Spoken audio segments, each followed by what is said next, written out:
Words so sharp, they cut right through. Real talk for the soul's appeal. Prayers rise up the wounds they heal. Lift our voices to the sky. A righteous perspective high. On this path we won't back down. For the Father wears the crown.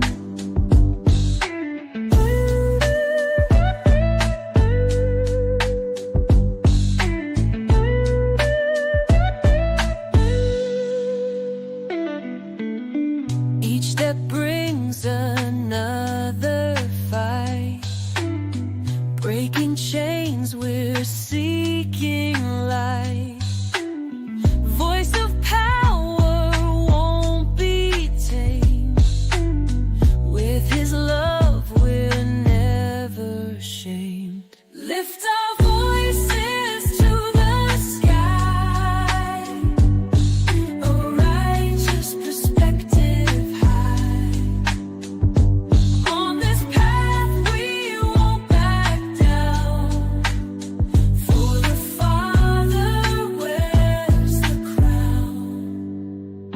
From the ashes we shall rise. Hope is found deep in our eyes. Every word a battle cry. With the Father none deny.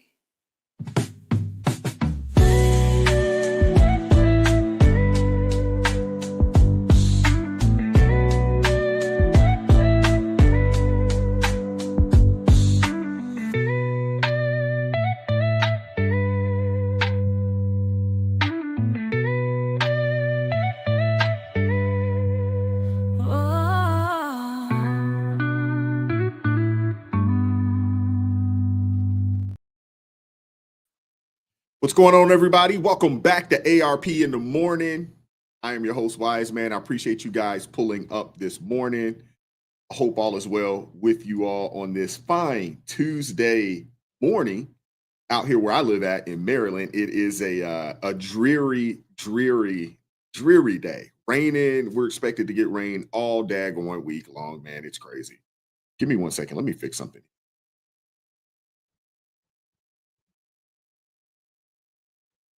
All right. Sorry about that, guys. I wanted to fix something real quick. All righty, man. I appreciate you guys pulling up this morning as always. If you haven't done so already, please make sure you hit that like button for me. Appreciate each and every one of you guys pulling up this morning, man. So we definitely got a good show. We're gonna have some guests join the show this morning as well. My guy Minister Denzel will be on, and hopefully we'll get my guy Jason from Dear World Christian to join us a little later this morning. And before I get going, man, I want to make sure I show some love to some folks that supported the channel financially. Shout out to my guy Eric Plummer. Thank you very much, man, for supporting the channel financially via CashApp. Thank you very much. Definitely appreciate that. Really do. And I definitely appreciate Roger Neal and Rhonda Emmer supporting the channel via Buy Me a Coffee. Thank you very much. I appreciate you both supporting the channel. You guys do not understand how much that means to me.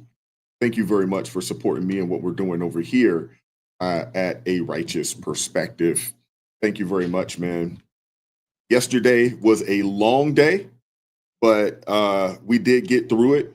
I think I told you guys this. I was on vacation and flew in, got off the plane, got home, and got right to business. I did not take a nap because I didn't want to throw my day off by taking a nap and then mess around and be up all daggone night.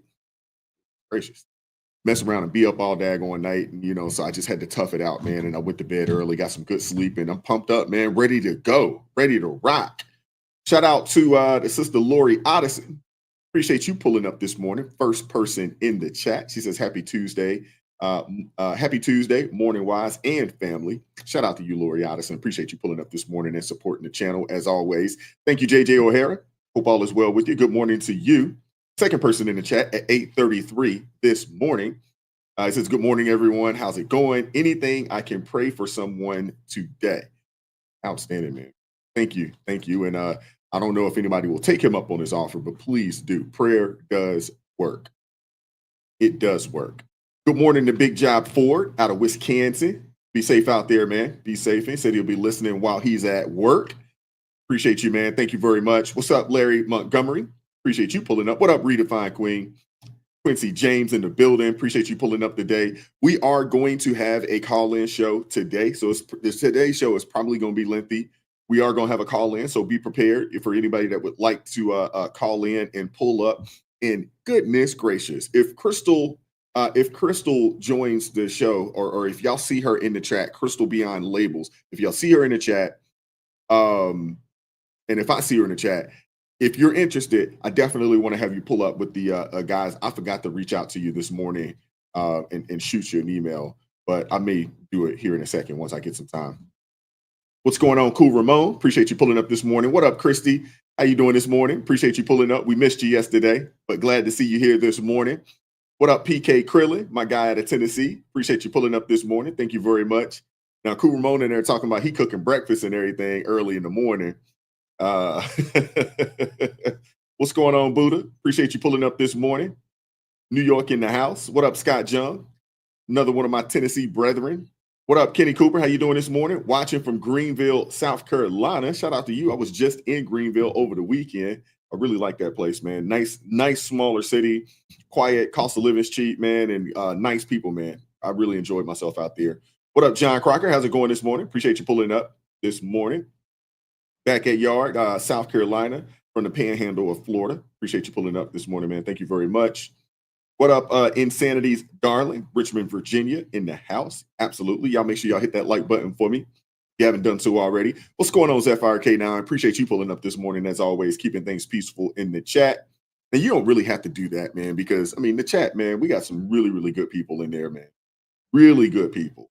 Shout out to Janet Kroll Lossing. Forgive me if I pronounced that last name improperly, but I hope I did. Thank you for joining the ARP family. I really appreciate you supporting me. Thank you very much. I really, really do. God bless you. Thank you very much. What up, Donald Lovejoy, Colorado in the building? What's going on? Kevin Caldwell, what's going on with you, brother? Appreciate you pulling up this morning. Thank you very much. What up, Coaster? How's it going this morning? Appreciate you pulling up. What up, Baby Lungs? Minnesota in the building. What's going on with you? Who else we got up in here this morning? What up, Mark? How you doing this morning? Another Tennessee brethren. We got a lot of folks from Tennessee, man, that support and watch the channel on a day-to-day basis, man. Thank you very much, man. What up, C. Bergie? How you doing? Hobo Rob Perspective. How's it going this morning? What up, Joseph? How's it going, man? My guy, Joseph Orsini. Krista Knight in the building. What's going on with you? What up? What's going on? Hope all is well with you guys. What's up, Margaret? Mary. Appreciate you pulling up this morning. Thank you very much. Hey, Crystal. Okay, I do see you in here. I'm going to shoot you an email. When I get some time here, I'm going to shoot you an email. If you want to pull up today, I'm going to send you a link so you can pull up with my guy, Minister Denzel, and hopefully Jason will pull up this morning as well. Let me see. Oh, let's see. Got some time.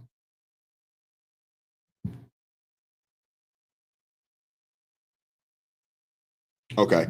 Yeah, so my guy Jason isn't going to be able to pull up this morning. Hey, Crystal, if you want to pull up this morning, I definitely will have you on. We'll get Jason on tomorrow. Give me a second here.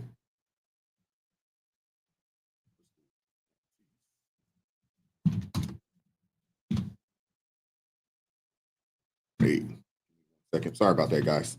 All right, Crystal, I just sent you an email. Appreciate you pulling up this morning. What's up, Mary D? How's it going? Toledo, Ohio in the house. Quincy James says, rain. I'd love to get some rain. I mean, I really don't mind it. I mean, it's washing away a lot of the pollen, so I really don't mind it. But over the weekend, when we were out in Greenville, it rained Saturday and Sunday. It didn't stop us from getting out playing golf, but it did rain and kind of cooled it down a little bit. I really don't mind the rain. It doesn't bother me that much. I do like to get out and walk walk the neighborhood, and I probably won't be able to do that today because of the rain. But outside of that, it doesn't really bother me. What's up, Marie News? How's it going? She says thunderstorms here in Georgia.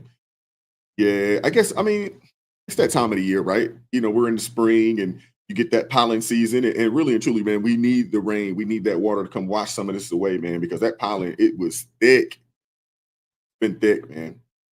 What's up, Amber Young? How's it going this morning? Appreciate you pulling up this morning. Yeah, I guess it's flowing up this way. It is flowing up this way. What's up, Nelly? How's it going this morning? Appreciate you pulling up. What up, Myron? Sick'em Dogs. Appreciate you pulling up this morning. Not all are woke left. Not all.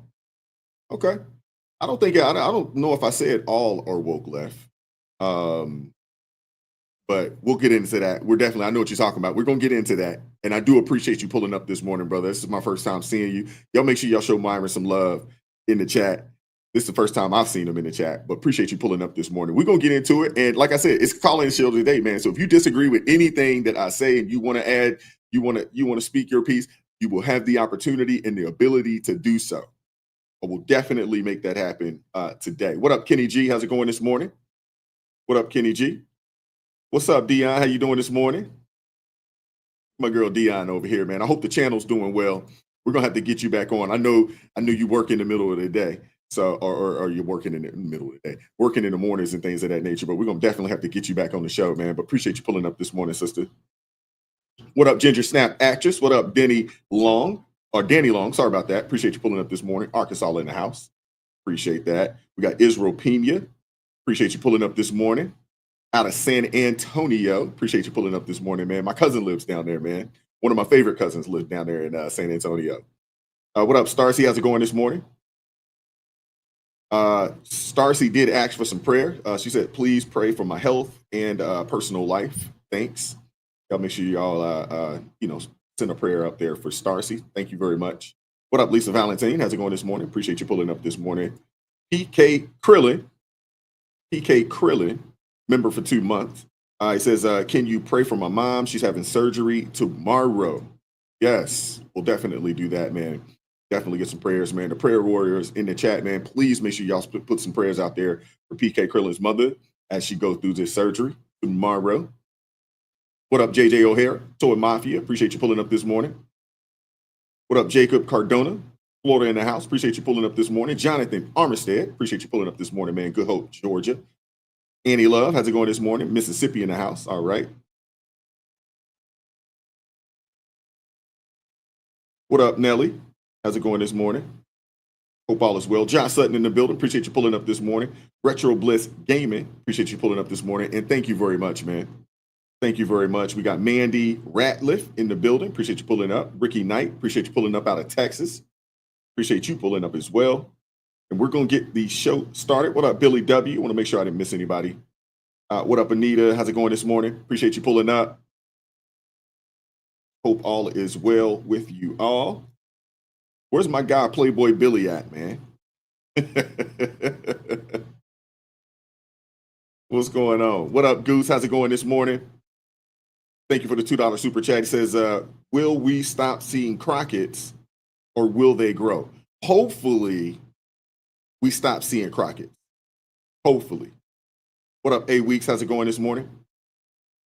Says, good morning from hot, dry Texas. All right.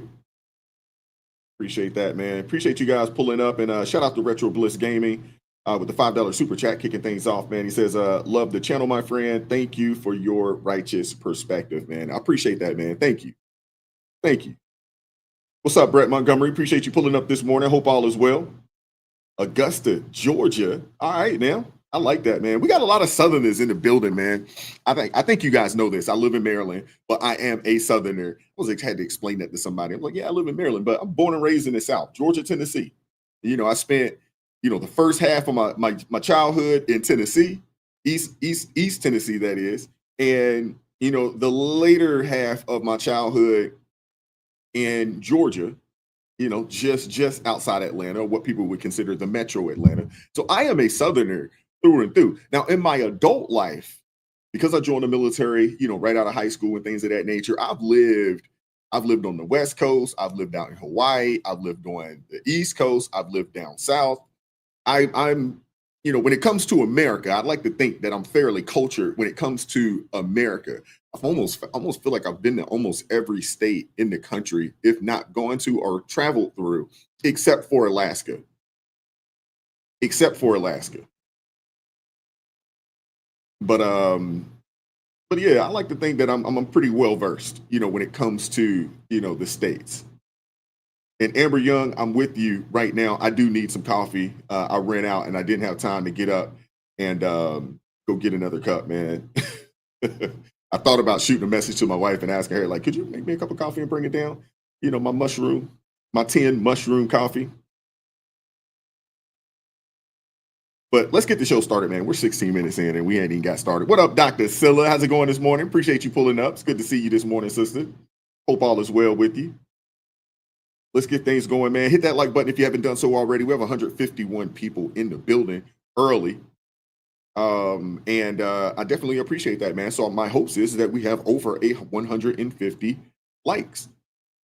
Every time we get a like, man, it kind of helps to boost this thing out, man. And I'm gonna do better at promoting. I'm gonna do my best to promote that we do this live stream Monday through Friday, 9:30 in the morning. I'm gonna do my best to do that on the shorter form videos. I suck at that. I got to do better so we can get more people in here. I'd love to see this live chat, build and get to 1,000 people, 1,000 people a morning. I'd love to see that. That would be freaking awesome. And just continue to grow the community and continue to grow, what we got going on over here, man. We have some really, really good people in the chat, man. I really, really appreciate you guys. And even the people that disagree, we've had some people that have disagreed and we've had them pull up. And we learned that, hey, we're not far off when it comes to our differences. We're just not. We're not far off when it comes to our differences. A lot of us are dealing with the same things. I believe Danny had asked me what branch. I was in the Navy and I was a sailor, or some people would say a squid, or some others would say, hey, we are, basically the Marine Corps taxi. And that's really what I did. I was on an amphibious assault ship and that was my job. Our job was to tow Marines around and we take them to where they need to get to and then sit off the coast and do boxes until they're ready to get back on the ship. And then we'd be off and on our way. What's up, B? How you doing this morning, sister? Hope all is well. Hope all is well with you. Thank you. But let's get the show started, man. Look at that. Buddha said Navy equals Uber. Yeah, we were Uber before Uber even existed. And yes, that's pretty much what we are. Uber for the Marines. Absolutely. That was pretty much it.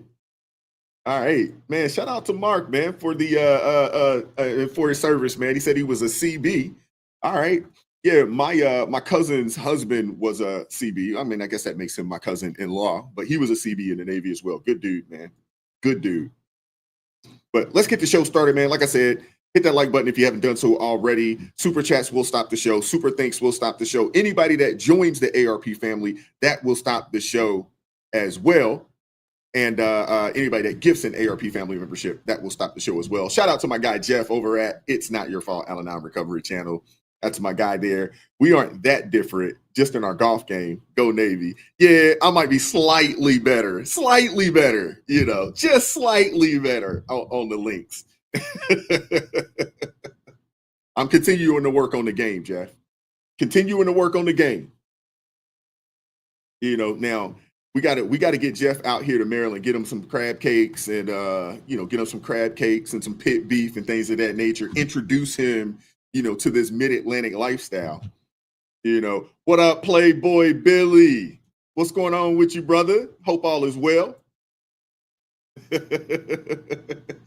Appreciate you pulling up. You can't come up here to Maryland and not get a crab cake. You just can't. You cannot come to Maryland and not get a crab cake. That's what we're known for. And yeah, I'm a fan. Now, we do have the blue crabs. I'm not a fan of those because them things, they beat me up. I hate peeling those, cracking the crabs and stuff like that. I'm not a big fan. If somebody does it and just picks the meat for me, I'll eat it all day. But those daggone things beat me the heck up, man. I can't do it. But I love me a crab cake, cream of crab soup, soft shell crabs. I'm a big fan. Big fan. Big fan. But let's get the show popping, man. Let's get it going. We're 20 minutes in. We're kind of off schedule. But appreciate you guys, man. And shout out to Bible Chat Central with the $1.99 super sticker. Thank you very much. Thank you very much. Appreciate you guys, man. Let's get the show started. And we're off. I'll tell you a story. A friend of mine who's a businessman, very, very, very top guy. Most of you would have heard of him. Highly neurotic, brilliant businessman, seriously overweight, and he takes the fat shot drug. And he called me up and he said, President, he calls me, he used to call me Donald, now he calls me President, so that's nice respect. But he's a rough guy, smart guy, very successful, very rich. I wouldn't even know how we would know this, but because he's got comments. President, could I ask you a question? What? I'm in London, and I just paid for this damn fat drug I take. I said, it's not working. He said, I just paid $88. And in New York, I pay $1,300. What the hell is going on?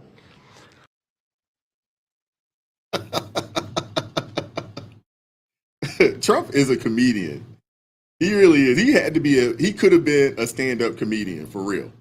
I mean, say what you will about the guy, man, but I mean, he is a funny dude. And shout out to Eric Birch with the $2 super chat. Says, I was with the ACU 4 in Little Creek. All right. Thank you for your service. Appreciate that. I was actually out in Norfolk. That's pretty much where I did a lot of my time when I was in the military. I was in the Norfolk area, stationed over at Naval Station Norfolk over there. And then I spent some time down in Virginia Beach as well. Fast Fat vacates. And then we went out to Hawaii, Marine Corps Base Hawaii out there in Kaneohe Bay. We're out there, for a bit as well. It was awesome, man. But say what you will about President Trump, man. The guy is a daggone comedian, man. No one does it quite like President Trump, man. It's crazy. But let's keep going, man. So we got a lot of good news. And coming out of the White House after a busy weekend. We talked about a lot of that yesterday. You see the market is up. Crypto is up right now. There's a lot of positivity, swirling around the United States right now, thanks to the current administration, and especially in comparison to the previous administration. We're starting to see some positivity. But Trump just announced a game changer on drug prices, signing an executive order to slash costs by up to 80% for Medicare patients, tying U.S. prices to the lower rates paid abroad. This is huge because for years, Americans have been paying through the nose for prescription drugs while other countries get the same medication for fractions of the cost. Trump's plan, it's called the most favored nation approach, ensures we're not getting ripped off anymore. And it is exactly what he promised during his first term before it got blocked by lawsuits from Big Pharma. Now that he's back in office, he's not playing around. He's not. And this particular move, this executive order, it could save taxpayers billions of dollars. It could save taxpayers billions of dollars. And it's a direct hit to the pharmaceutical industry's profit margins. Now, I'm sure Bernie Sanders not real happy about that. I'm sure Elizabeth Warren not real happy about that because it affects her donors' pockets. They are some of the two of the politicians that receive a ton of money from Big Pharma. There's a few others out there, but those are two that come to mind right off the top of my head that received large donations from big pharmaceutical companies. Okay. But this particular EO, it's definitely going to directly affect the profit margins, which is the reason why a lot of these folks, they're already screaming. But let's get into it. We're going to break it down real fast, and we're going to talk about why it matters and how it works and what it means for everyday Americans. The fact is this. This order could cut costs dramatically. I think it will, but it could cut costs dramatically And with Medicare negotiating prices based on what other countries pay, like what they pay out in Canada or what they pay out in the UK, where drugs are often 50 to 80% cheaper. I mean, it's a win for seniors. It's a win for families. It's a win for people who have young children. It's a win for people who are suffering, from different illnesses and things of that nature out there. The people who are, diabetics who need that insulin that's, been priced out. And some people have been in situations where they just couldn't even afford, their medications. This is a win for them. It's a win for anyone who's ever had to choose between paying for medicine or paying rent or buying groceries. And the Democrats, hey, I can already see it. They're probably already gearing up to spin this as a disaster because, some so-called experts going to go over on CNN and claim that, hey, well, we're actually going to pay higher drug prices, and paying higher drug prices is a good thing. I mean, it's coming. They cannot accept a win. They do not want to give. We talked about this yesterday. They do not want to give this administration any kudos for the positive things that are happening in this nation. It's the same old song and dance with these people, man. Anything that Trump does, they have to oppose it, even if it's something that they used to support. Even if it's something that if Biden would have implemented this, they'd be all over it. But because it's the Trump administration, they have to go against it. It's ridiculous, man. It really is. If you guys recall, there was a time when the Democrats were all about lowering drug prices. Bernie Sanders, Elizabeth Warren, even Joe Biden back in the day, they talked a big game about sticking it to Big Pharma, and they never did. And the reason why they didn't, I don't want to speak on Biden because I'm not 100% sure if he accepted any money from Big Pharma, but we know for sure that Bernie Sanders and Elizabeth Warren did. But now that Trump is doing it, you got to go ahead and just, cue the collective meltdowns. It's coming. RFK Jr., he even called him out on it, saying that the Democrats have abandoned their principles because they can't stand Trump getting any credit. It's hypocrisy at its finest, and it's exactly why voters are fed up with them. We talked about this yesterday. Anybody that is betting against President Trump, anybody that is hoping that President Trump fails, what you're actually hoping for is the failure of our nation, and that affects all of us. It affects all of us, and they need to be called out. This is an issue that, I grew up in the Democratic Party, and every major Democratic leader for 20 years has been making this promise to the American people. This was the fulcrum of Bernie Sanders' runs for presidency, that he was going to eliminate this discrepancy between Europe and the United States. But as it turns out, none of them were doing it. It's one of these promises that politicians make to their constituents, knowing that they'll never have to do it. And the reason they'll never have to do it is because they know that Congress is controlled in so many ways by the pharmaceutical industry. There's at least one pharmaceutical lobbyist for every congressman, every senator on Capitol Hill, and every member of the Supreme Court. By some estimates, 3. Pharmaceutical companies, the industry itself spends 3 times what the next largest lobbyist spends on lobbying. So this was an issue that people talked about, but nobody wanted to do anything because it was radioactive. They knew you couldn't get it by Congress. We now have a president who is a man of his word, who has the courage. President Trump was taking money from the pharmaceutical industry too. I think they gave you $100 million. But he can't be bought, unlike most of the politicians in this country. And he is standing here for the American people. I don't know what, there's writers like Lord Elizabeth Warren or Robert Reich who are saying that President Trump is on this side of the oligarchs.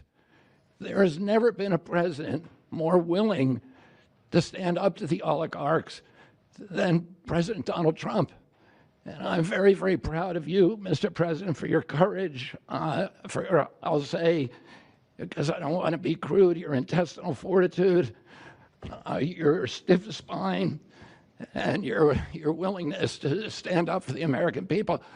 We have 4.2% of the world's population. Our country represents 75% of the revenues for pharmaceutical companies.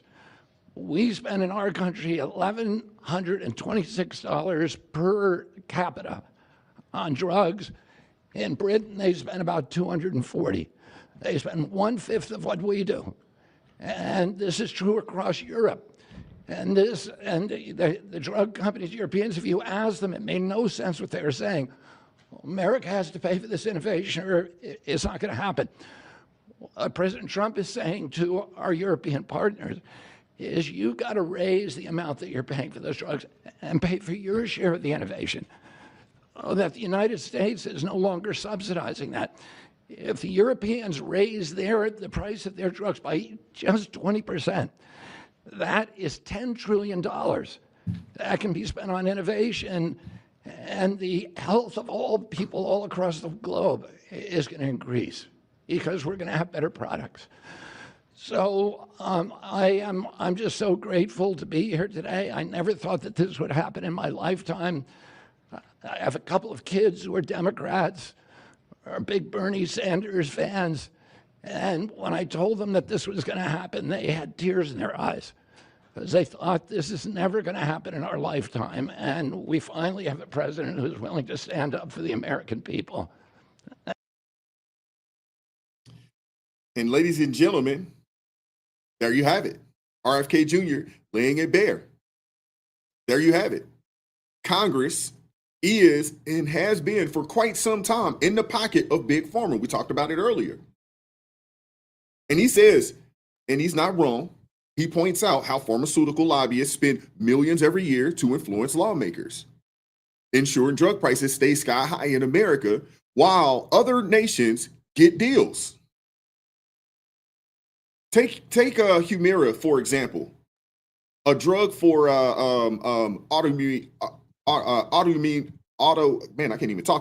autoimmune diseases that cost over $6,000 a month here in the United States, but in Canada, it's less than $1,000. Think about this, man. $6,000 a month here, but in Canada, you sell it for $1,000? We're being robbed in a plethora of ways. And let's not talk about insulin, where Americans, pay around $300 a vial, but in Germany it's $45. We are literally being pillaged, and it's happening from our own people in Congress. They're allowing this to happen while they fill their coffers. I mean, we're talking about life-saving medications, and we're being gouged. We're being pillaged by our own government. They're allowing this to happen. The people in Congress, the representatives, the senators, they're allowing this to happen. Our senators, our representatives are more interested in campaign donations than in helping their constituents. But this particular executive order from Trump, it changes the game, man. It forces Medicare to negotiate prices based on the lowest rates paid internationally. So if a drug costs $100 in France, that's what we pay here, not the $500 or $1,000 that the pharma companies want to charge. But the Democrats, though, they're going to lose their minds over this. They'll claim it'll stifle innovation, that'll hurt research. But let's keep it real, man. Let's keep it real. Big Pharma has been making record profits for years while Americans suffer. I mean, think about this, man. There are some movies out there. I don't know if you guys watch Netflix, but there's a few movies out there, and they talk about this. I mean, we're talking people that are making billions of dollars on the backs of Americans. And in some cases, they've allowed drugs to be passed that have just caused all types of death and destruction in our country, all in the name of campaign donations. Trump is out here doing, he's actually doing what they only talked about. And that's why they're panicking. Take CNN, for example. This should be a huge story right now. Something that could bring the people together, you know? This should be a huge story because it should be huge because this is a situation. This is an executive order that affects everybody. We all have a parent, grandparent, or some children, or ourselves that are on some form of medication or have been on a form of medication in some shape, way, form, or fashion. I mean, who's not for lowering drug prices? But yesterday, CNN buried this story, hiding it in a tiny font near the bottom of the page. This is real. They buried the story because they refuse to show the wins of this administration.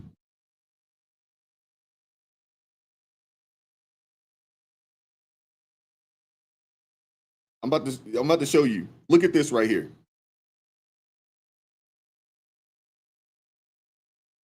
This is crazy. This is ridiculous. And MSDNC or MSNBC, no, we'll keep it there. MSDNC, they didn't even have it on their homepage. It wasn't even on their homepage for much of yesterday, which should tell you something. It tells you who's pulling the strings. Both Democrats and Republicans have their hands in Big Pharma's pockets. They do. Let's not be fooled. This isn't a Democrat thing only. This is both sides. They're all getting the bread. They all are. They're all on the tape. They've been talking a big game about this universal health care for years, promising to fight for the little guy, only for us to find out that they're just as bought and paid for as anyone else. Again, both sides. That's why I say, man, sit back, do some research, find out who these people are for real. According to Open Secrets in 2024, in that cycle alone, pharmaceutical and health product PACs donated over $30 million to congressional campaigns, with Democrats raking in nearly 60% of that. Eli Lilly, Merck, Pfizer, they're all in the game. And they're not shy about spreading the wealth.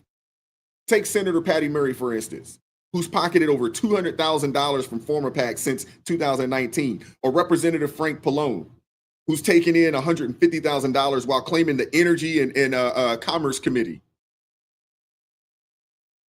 You know, and again, like I talked about earlier, let's not get started on Bernie Sanders, who was the largest recipient of Big Pharma donations in 2020. Democrats have been hammering Trump for years, accusing him of being in bed with corporate interests, but their own ties to Big Pharma are just as deep, if not deeper. Again, like I said the other day in the video, if they are talking, more times than not, they are lying. These people get out here and they talk a big game. They talk about this universal health care, you know, like it's the answer to all our problems. Now, and I don't think that is the case. You look at Canada, they have it 6 months to get an MRI, even though you've been diagnosed with cancer. I mean, come on now. But when Trump actually delivers on lowering drug prices, the one thing that could make healthcare more affordable for millions of people in this country, they bury the story. And the reason why they bury the story, because it doesn't fit their narrative. They cannot stand Trump getting any credit. They do not want this administration to win. These people would rather see the nation fold, crumble, than give this dude credit. They don't care. Even if it means siding with the very industry that they claim to oppose, they do not care. They want to see the country fail. It's a classic case of rules for thee, but not for me with these people.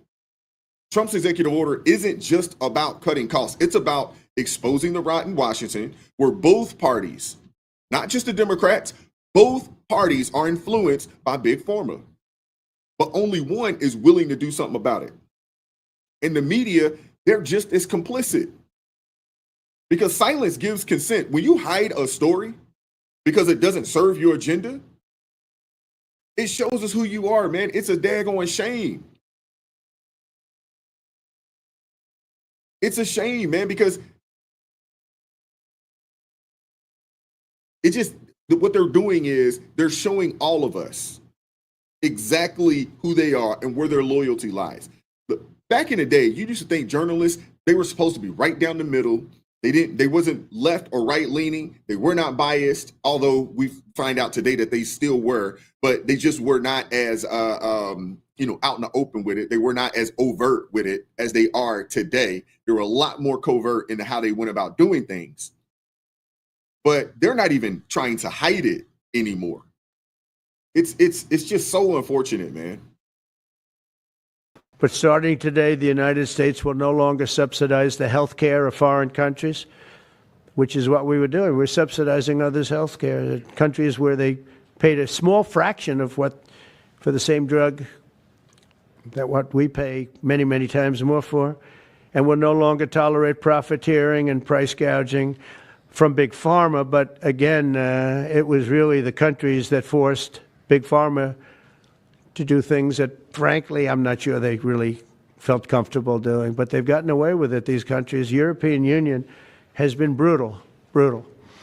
And the drug companies actually told me stories. It was just brutal how they forced them. And European Union suing all our companies, Apple, Google, Meta. They're suing all of our companies. They end up, they have judges that are European Union-centric, and they get rewarded $15 billion, $17 billion, $20 billion, and they use that to run their operation. Not going to happen any longer, that I can tell you. There it is. Trump hitting the nail on the head. For years, we've been subsidizing other countries. I don't think most people knew that this was happening. I don't think most people knew that we had been doing this. We have been subsidizing other countries' healthcare systems, paying sky-high prices for drugs so that places like Canada and the UK and the EU can get the same medications for their people for pennies on the dollar. It's not just unfair, man. It's outrageous. And the sad part about it is most Americans were oblivious to this. They had no idea that this was happening. Americans have been footing the bill for global health while our own families struggle to afford life-saving treatments. Trump's point is simple, man. Why should we keep propping up other nations? Why should we keep doing it when we can't even take care of our own people? This executive order changes that, though, tying our prices to the lowest international rates. So we're no longer the world's piggy bank. And if anyone's against this, you know exactly where their priorities lie, which is with Big Pharma profits, not with American families. And speaking of the media being completely radio silent, speaking of the media being completely radio silent on things that they don't want Americans, that they don't want the American people to know about, or, hold up, we got a super chat here. Shout out to Christy with the $19.99 super chat. Says, I cannot wait for the day when they have no choice but to admit we are truly in the golden age. They will reap the benefits as well, and there will be no denying it. Absolutely. Absolutely. And thank you for the super chat, Christy. Thank you very much. And you're absolutely right. This executive order benefits everybody. It benefits everybody. But when you have, mainstream media that is so biased, so willing to, obfuscate the facts to make it seem like the current administration's the current administration's not doing as much as they claim to be doing, it's frustrating. It's frustrating because, and we got to talk about it. And I want to talk about it for a bit because we've, how do I want to put this?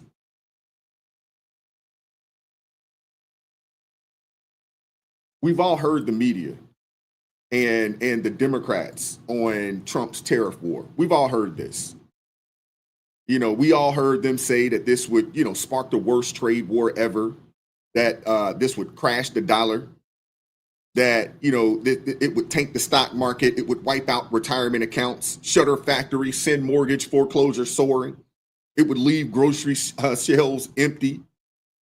They warned millions of Americans would lose their jobs, see their savings evaporate, face skyrocketing prices, you know, on everything from appliances to diapers. They said this just a week or so ago. And we talked about this yesterday, but we got to continue down this road because they said all these things. And it wasn't because they knew. And that's why, you know, people like myself and so many others out there on this side of things, we're just like, man, just sit back. Just sit back and let's see how this thing plays out. Let's just sit back. In and basically starts the dumbest trade war in the history of this country. This is going to be about potentially millions of people losing their jobs. It's going to be about millions of people losing their savings, many of people losing their retirement security, and at the same time taking on even higher costs for everything they buy. So that's going to push us in potentially to foreclosures or people being pushed out of their apartments. You know, I remember this from 2008 and how long it took us to dig our way out. And to this day, there are families, there are communities that still haven't recovered. Recessions can be all those fancy charts and graphs, but at the end of the day, people feel them one person at a time, and they can be devastating. Okay. That particular clip right there, it didn't age well, huh? Fast forward to this weekend's surprise announcements. You know, fast forward to this weekend's surprise announcements.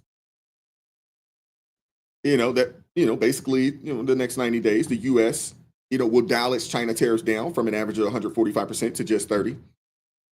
And Beijing, they'll cut its levies on American exports from 125 to 10%. And then there will be some real conversations. People don't understand what it means to negotiate. I know we don't have a real barter system here in this country, so people aren't used to negotiating like it is in other nations. I've gone to plenty of places around the world, and almost everything is negotiable. When you go to a store, a shop, a stand, we're not used to that. So we really don't understand how to negotiate. We really don't. But the real talks are going to begin on, you know, the negotiations or negotiating a longer term agreement to rebalance trade and protect key industries while keeping global supply chains humming.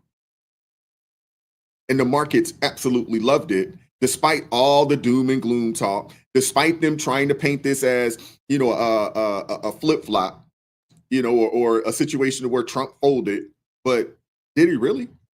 If we got a better deal than the deal that was in place, sounds like a win to me.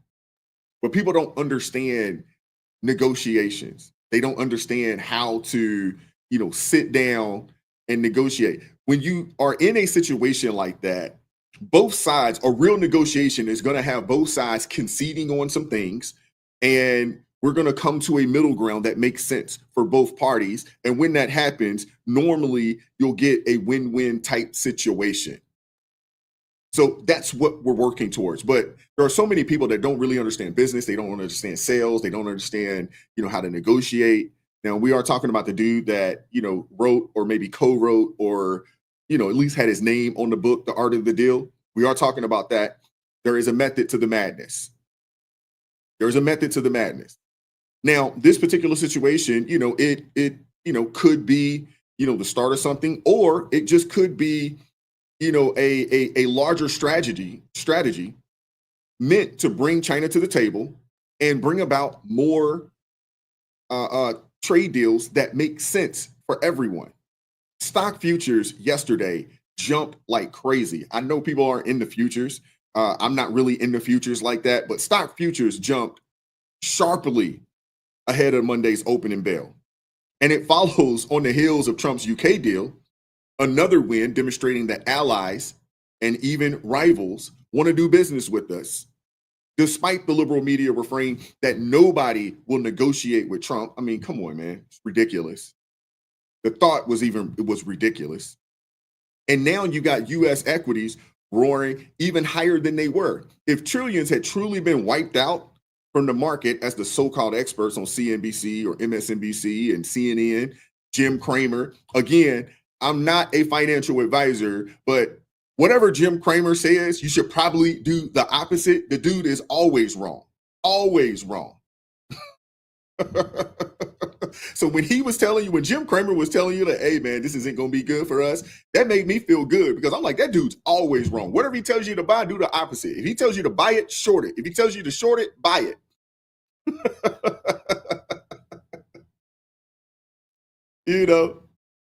But all the shrieking, about the economic collapse, man, it was just that, man. It was noise. Regardless, though, and through it all, the liberal media will continue to spin this as a major win for Beijing or a betrayal by Trump because they'd rather America lose than admit that its strategy is working. And don't take my word for it. Tiffany Cross was on CNN basically claiming that China isn't our enemy, expressing sympathy for the communist regime. I'm kind of convinced that these people, I don't know where they get these degrees from. These people are touted, to quote unquote, they're supposed to be intellectuals, but I am convinced that they're anything or everything but that. Honestly, the trade is asymmetrical. And who voted for Donald Trump? Precisely. Trade is asymmetrical with China. We imported over 439 billion products from China. We exported over 140 billion from China. Their own foreign ministry has said, we will not flinch. We will not genuflect to a bullying government. I respectfully disagree. You, though, Tiffany, that we rely so much on an adversary to make most of our goods? Listen, whether it bothers me or not is irrelevant. I'm dealing with reality. Important, though. It is important, but this is what it is. Why does it have to be the reality that we are dependent on so many things to come out of our biggest adversary in the world? They are the enemy, and we should not be dependent on them. But no, they are not our enemy. They're our biggest trading partner. And if we they've got earth minerals and you don't. They're the enemy. Right. But listen, but like it or not, sure, Michael, they are our biggest trading partner. And if we were to manufacture iPhones here, iPhones would cost $3,500. The American people are not going to tolerate that. We have one of the highest standards of working conditions here. I don't think that we can say, forget you, China. They so it's literally. Okay. So you're okay. Hold on, sure, Michael. Yeah, so you're okay if we continue to put our own economic and national security future in the hands of our biggest enemy because effectively they use slave labor to build stuff, and that makes it better for us? That is terrible. I am 100% not okay with that, but I'm dealing in the reality of what is. Do you want to change it? But we need to I absolutely want to change it. I don't know that changing it means isolating us on the global stage. So what happens, with these Tiffany, if I could ask, what happens if we ever have a military conflict with China? And they say, you know what, we're going to put an embargo on anything shipping to the United States. We're going to stop everything. What happens then? Like I said, if you let people talk long enough, they will show you who they are. Now, mind you, this is someone that will tell anybody that will listen that she is anti-slavery because Black people built this country via the slave, via what do you call it? During the 1800s, during the slave period. This is somebody, but she is advocating for slavery in other countries so she can make sure that her iPhone stays under $1,500. You can't make this stuff up, man. You're either with it or you're not. The ignorance it's on 1,000 with this one. I mean, honestly, you literally have a person on here, one that says that China is not an enemy. They are not a friend. But it also goes to show you how ignorant these people are. It just goes to show you this. Here is a lady advocating for China. And she called them a friend. China is not a friend of America. They are a trade partner. And last time I checked, you can do business with people that you are not friendly with. You can do that. People do it all the time. You can do business with people that you're not friendly with. They are a very large trade partner. But friend, absolutely not. They are not an ally. They are not an ally. And the fact that this lady is okay with child labor, with slave labor, to keep their iPhones cheaper. They're okay with people coming over this country and picking fruit and vegetables for free to keep their smoothies cheaper. It just shows you who they are. They haven't changed. They haven't changed. They were the party of slavery, Jim Crow, and the KKK then, and they are still that party. The crazy thing is, you have black people advocating for the foolishness. Not all, but some. Not all, but some. This is crazy. This is crazy.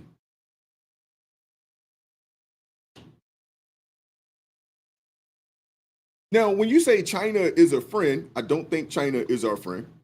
They're not. They're not an ally. When it comes to having an ally or when it comes to having friends, you would think that a friend would want to do things the right way. They would want whatever it is you got going on to be fair.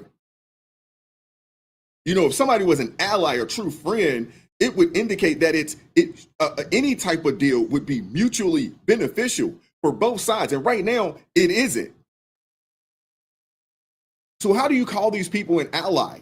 How do you call them a good partner? How do you call these people a good trade partner? They sell products into our country, many more than we sell to them. Anytime any of our innovators come up with anything, they steal the intellectual property, remake it for cheaper, and then sell it and undercut you. This has happened time and time again. I mean, this is crazy. The intellectual property theft, oh my goodness, man. It is ridiculous with these people. The constant break-ins into our information systems, the buildup of their military, and the attempt, to influence operations, of the Panama Canal. I mean, I could go on and on and on about China. They are not our friends. They are not an ally to us. They are not a good trade partner to the United States. And the fact that you have people out here willing to bend over backwards for these people.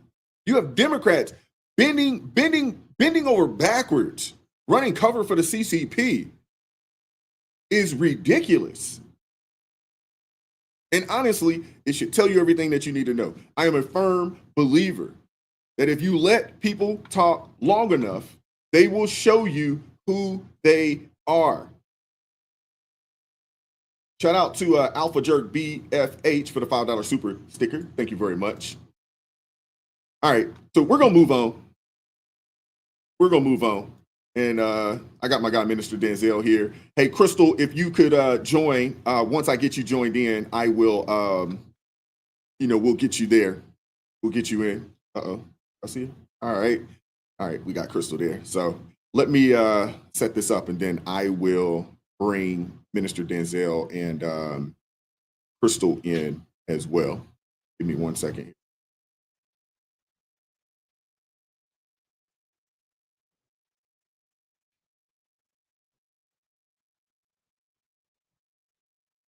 Righty.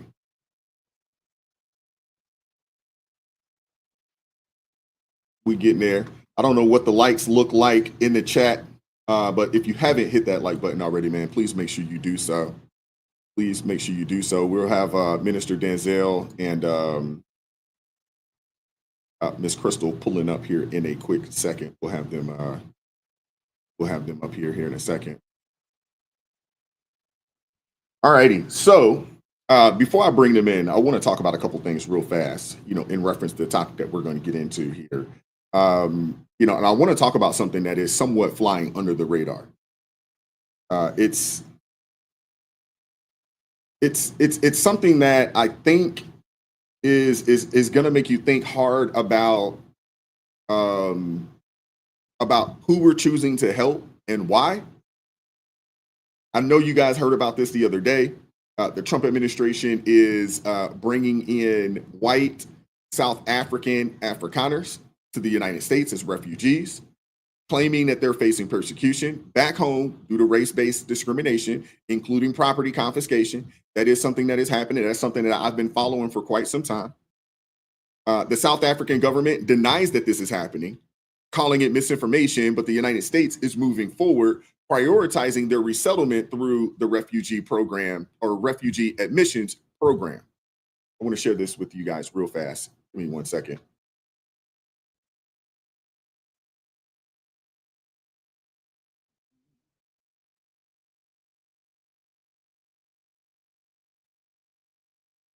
Virtually halted refugee admission in America for people fleeing war and famine in places like Sudan and the Democratic Republic of Congo. Back with Rick, Mark, and Eddie. Rick Stengel. Killed, and we don't want to see people be killed. Now, South Africa leadership is coming to see me, I understand, sometime next week. And, we're supposed to have I guess, a G20 meeting there or something. But we're having a G20 meeting. I don't know how we can go unless that situation's taken care of. But it's a genocide that's taking place that you people don't want to write about. But it's a terrible thing that's taking place. And farmers are being killed. They happen to be white. But whether they're white or black makes no difference to me. But white farmers are being brutally killed, and their land is being confiscated in South Africa. And the newspapers and the media, television media, doesn't even talk about it. If it were the other way around, they'd talk about it.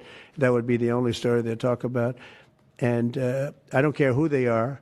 I don't care about their race, their color. I don't care about their height, their weight. I don't care about anything. I just know that what's happening is terrible. I have people that live in South Africa. They say it's a terrible situation taking place. So we've essentially extended citizenship to those people to escape from that violence and come here. Yeah.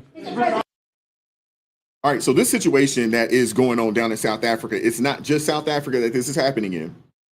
And this is also going on in Zimbabwe, and there's a couple other places, I believe Mozambique as well. There's other places out there on the African continent that this is happening. But this decision has sparked quite the controversy. And naturally, the Democrats are losing their minds over this. Y'all know this. Y'all know this is the same Democrats who say that, oh, we want to welcome all refugees. We're a nation of immigrants. Borders are racist. Let everyone in. Suddenly, we're not a nation of immigrants anymore if the immigrants happen to be white. Although they did allow, I can't remember exactly how many, it was a couple 100,000 people from Ukraine. They did allow them to come over here last year. But let's check out Nicole Wallace real fast. So deeply and morally wrongheaded and repulsive. These are the descendants of the people who created the most diabolical system of white supremacy in human history, apartheid. They're not directly responsible for it, but it was a system that actually moved black people off of the arable land. So they inherited the land that the black people had to give up. It was called forced removal. It was something called a Bantustan policy, where they moved black people out of the cities and farmlands into these remote areas with non-arable land. I mean, it was just one of the most worst processes ever. But what has happened in this strange, bizarre world we're living in is that the Afrikaners have become the darling of these right-wing, white supremacist movements around the world. That it's like the lost cause for them. It's like the old Confederacy. They're held up as these white Christians who are being dispossessed of their land. It's like this is a modern replacement theory in a country where, by the way, white people make up 7% of the population and own 78% of the farmland. So it's actually, there's no injustice here. As you mentioned, it's taking places away from refugees who are really being crushed by authoritarian governments and military governments, for these folks who have never had anything happen to them. And Trump amazingly called it a genocide, one of the worst lies I've ever heard him say. There's just been a small handful of farmers that have been killed over the past 10 years. No land has actually been expropriated. So it's just a farce and a sham and a moral ugliness. What happens now that he's taken this step?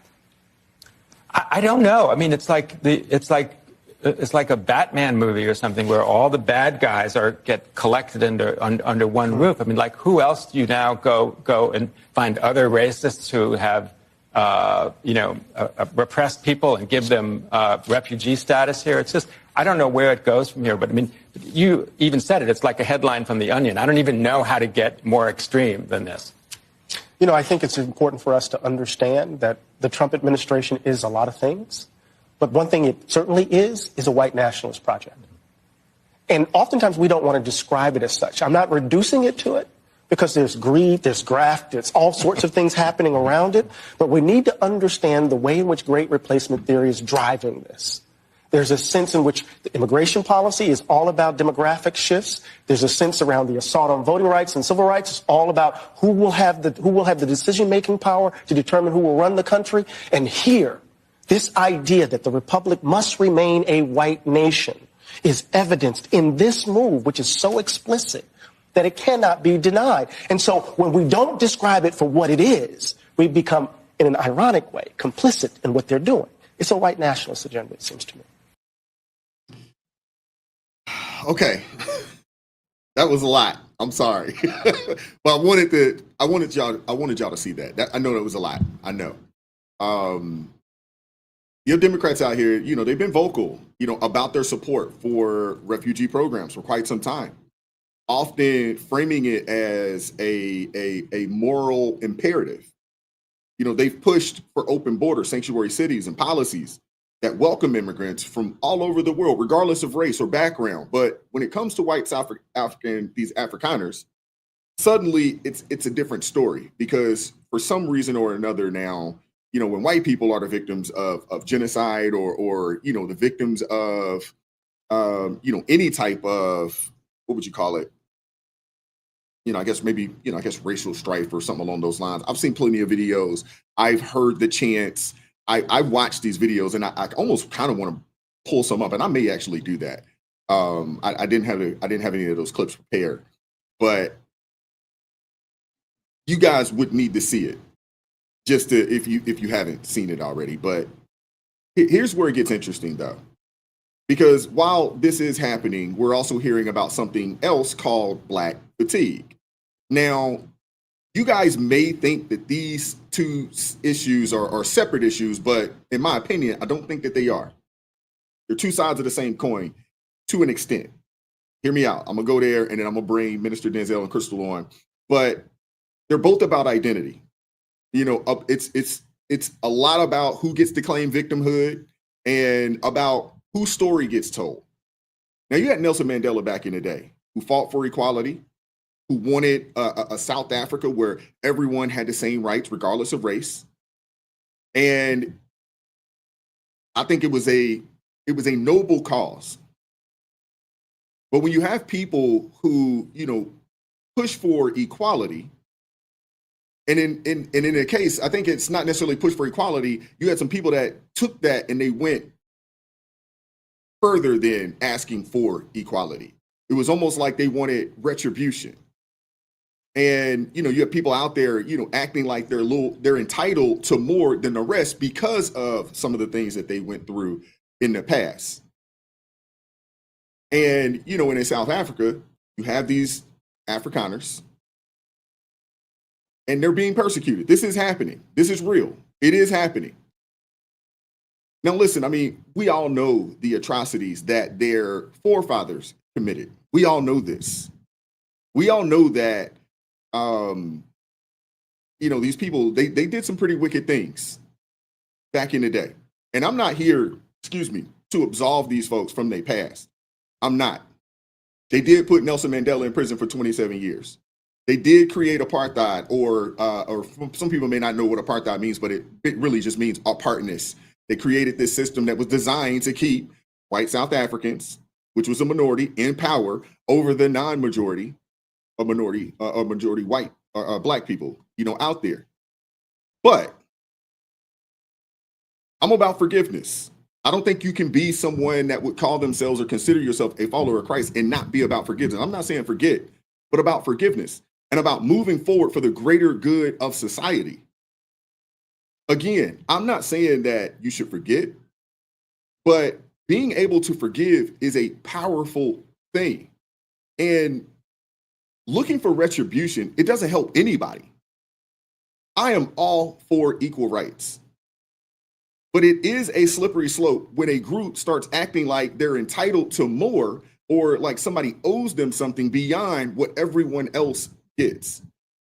Which brings me back to this whole situation with black fatigue. And I'm gonna bring Minister Denzel and Crystal in. I got a couple clips and then we'll flush it out, from there.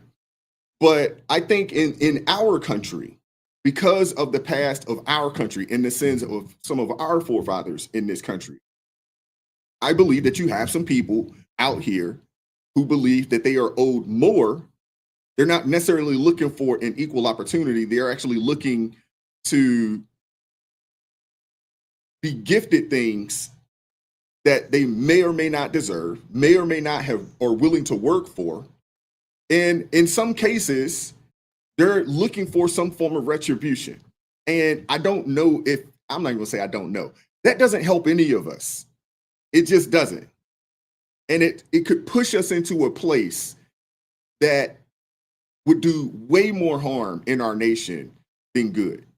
But let me bring Minister Denzel in. And let me bring Crystal in. Hey, Minister Denzel, how you doing this morning, brother? What's up, my brother? Good to be with you, man. Thank you for pulling up this morning. Hey, Crystal, how you doing this morning, sister? I'm doing well. Good morning to both of you.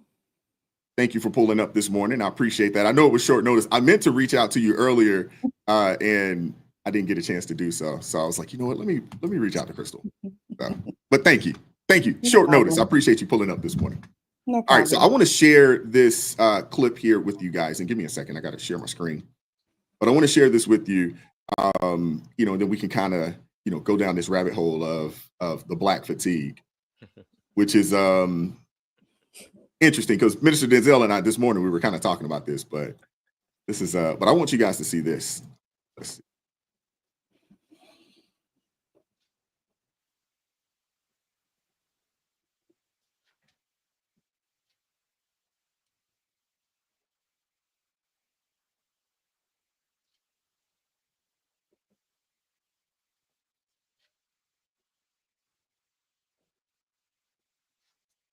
Sorry about the language.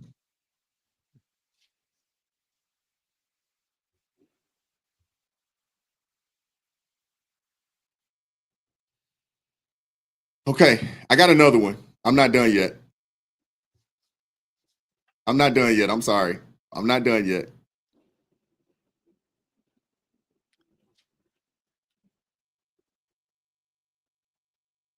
And then y'all got the nerve to be mad at a couple for fucking up their order?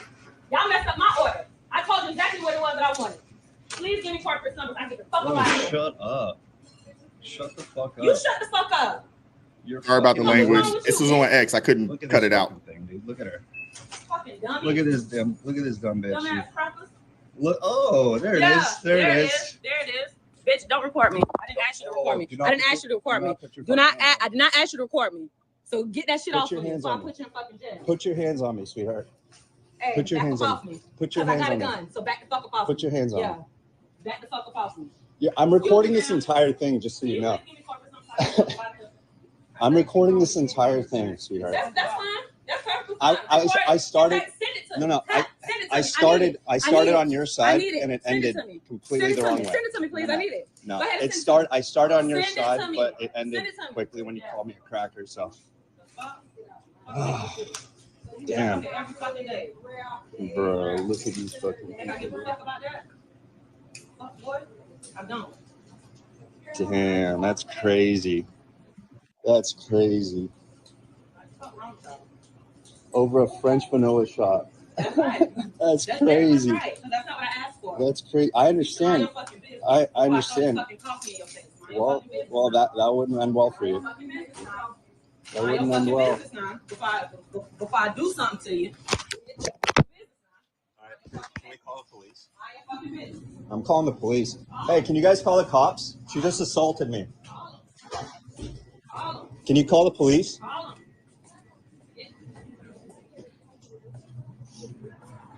Can you guys call the police? She just assaulted me.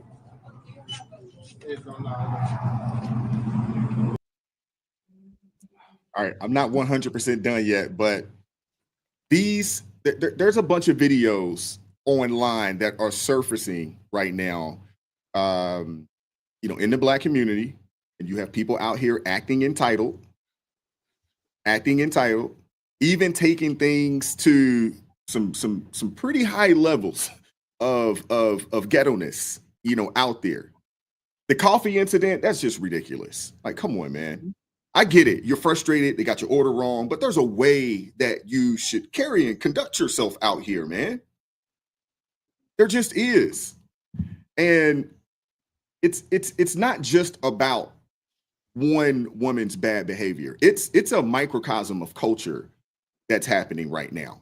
There's a microcosm of culture where, you have some people that really feel that their grievances justify anything from slurs to assaults. They don't care. And when you tie that into the Afrikaner story, you see a pattern there. That's why I kind of wanted to, I don't know if anybody actually went there, but I kind of wanted to tie the two together because there's a pattern there. There's a narrative of victimhood that can swing too far. There is. There's a narrative there of victimhood that can just swing too far, where the quest for justice becomes a license for entitlement. And that's a problem. And that's kind of why I wanted to tie the two together. Now, again, I was talking to my friend this morning about how he felt about it.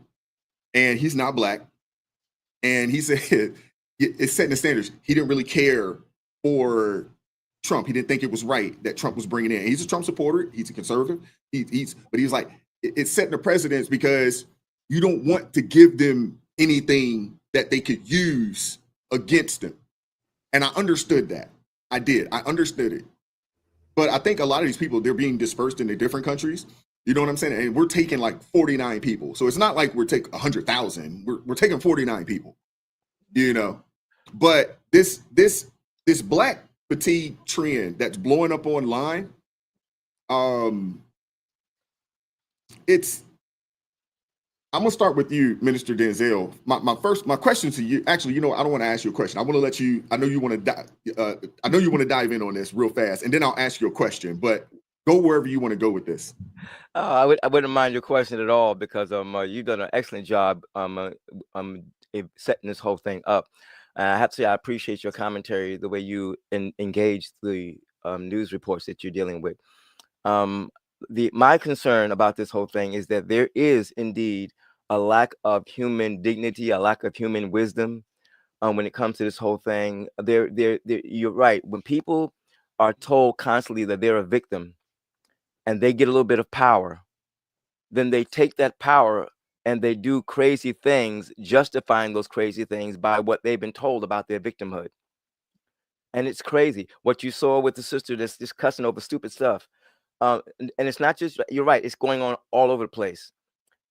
When you allow this to happen, it becomes the norm. And unfortunately, in certain ghetto regions, see what they call ghetto.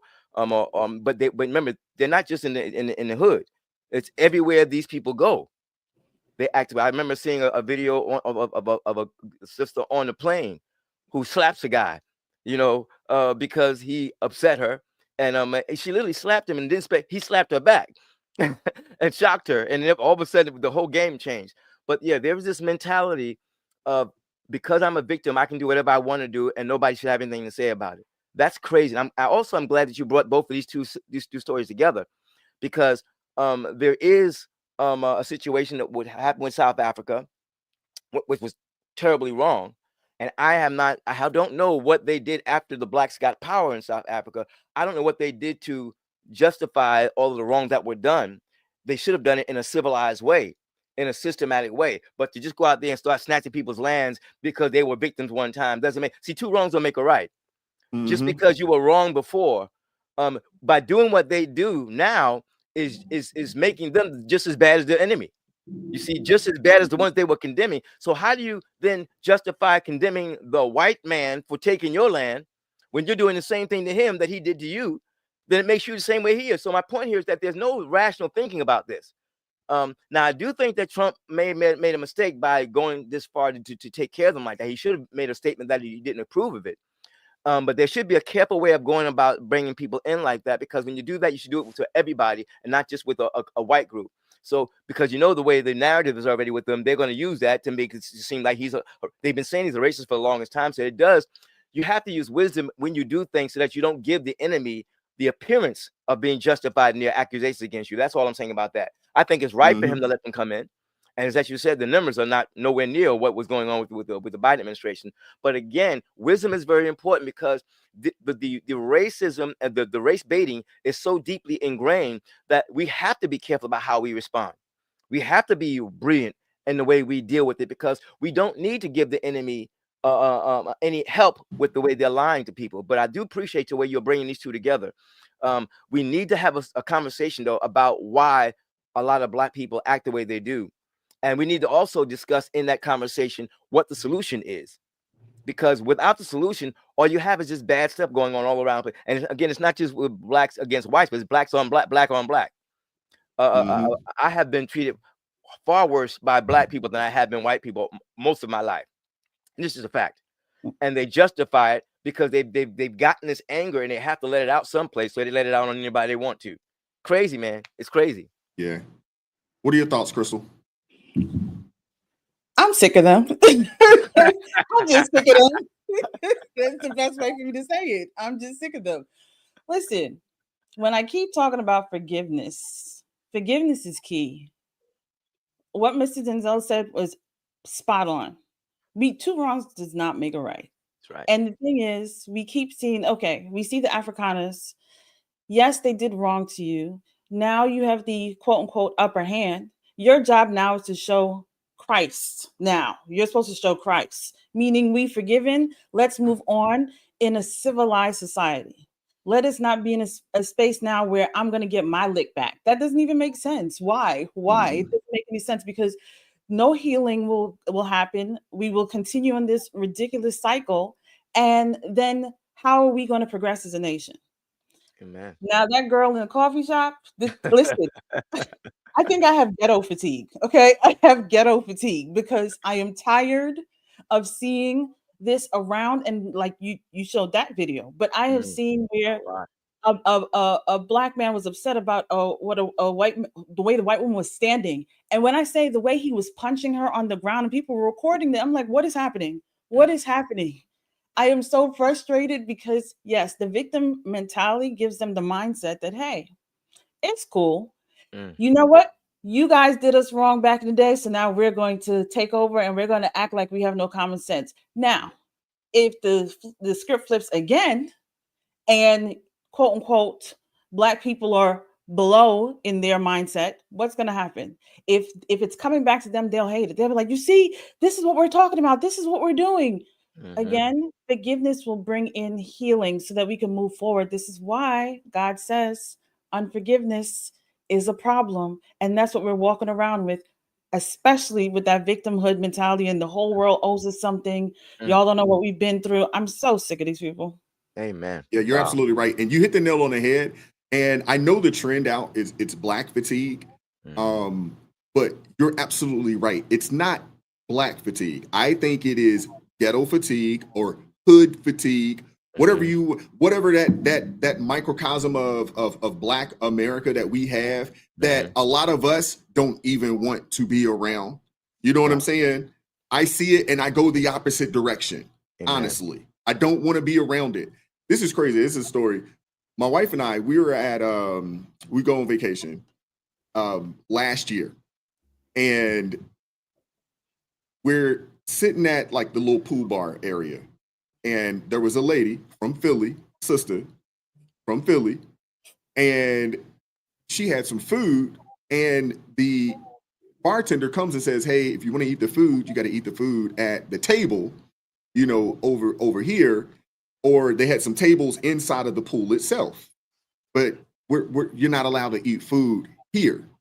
This is the, rules of, whatever the establishment, so forth and so on. This lady cussed him out. Now, my wife and I, we're right here, and we were kind of having a conversation, because there was a lady from Maryland. There was this lady, she kind of came up from Philly, and she's eating these wings and food or whatever the case may be. And she cussed this dude out. My wife was like, we out. Let's go. We just walked away.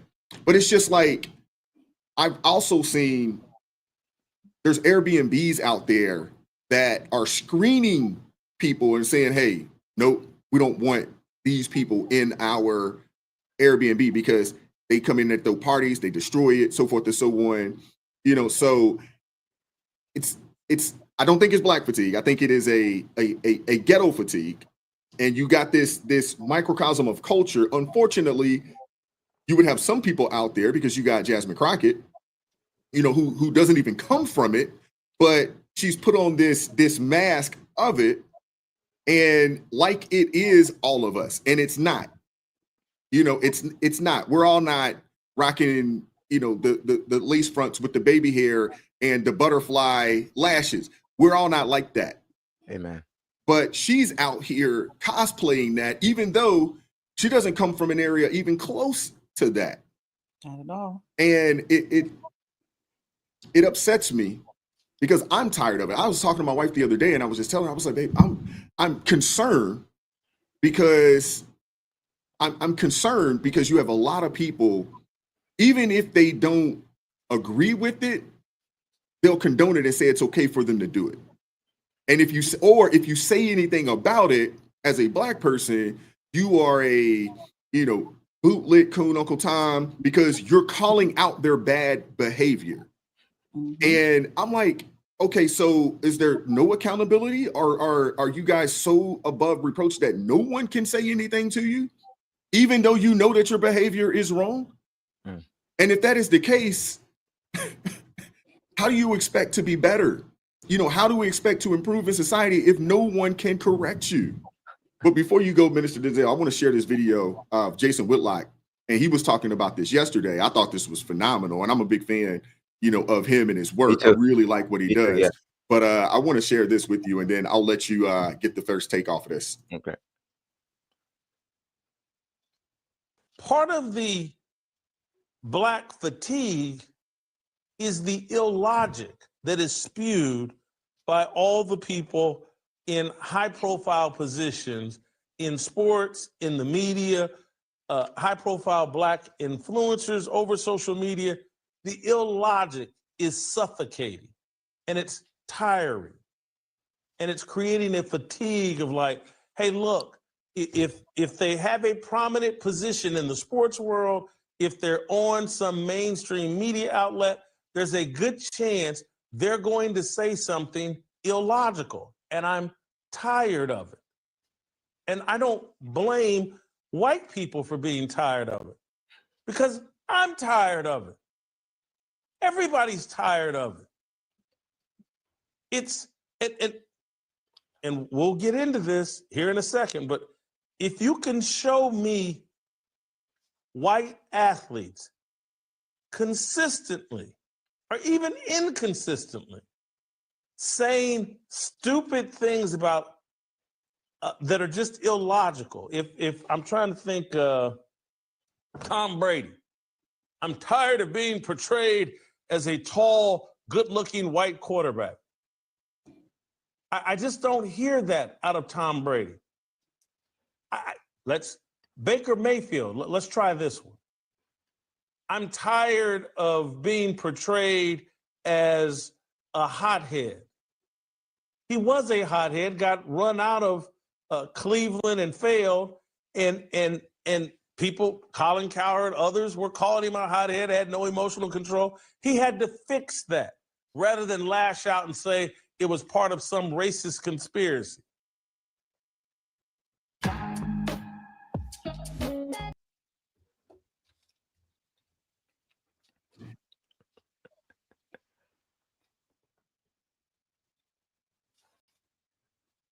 Minister Denzel, what are your thoughts? What are your thoughts on what Jason had to say? Because I mean, this is seeped in. It's in all parts of the culture now. This isn't. It's in sports. You know, it's mainstream media. It's in entertainment. Am I muted? No, you're I hear you now. You're good. Okay. All right. But it's everywhere. You know, but like he said, is a lack of accountability is there. And no one can, they don't want correction. But what are your thoughts on what he said? I agree with him 100%. I think that it's good that he points out the mentality or the way that a lot of these black celebrities express themselves, and you don't see that among some of the white people who occupy the same stratosphere. And I agree with that. That's true. But in my opinion, first of all, I don't call it fatigue. I call it black intelligent objection and disgust, because I don't like seeing it.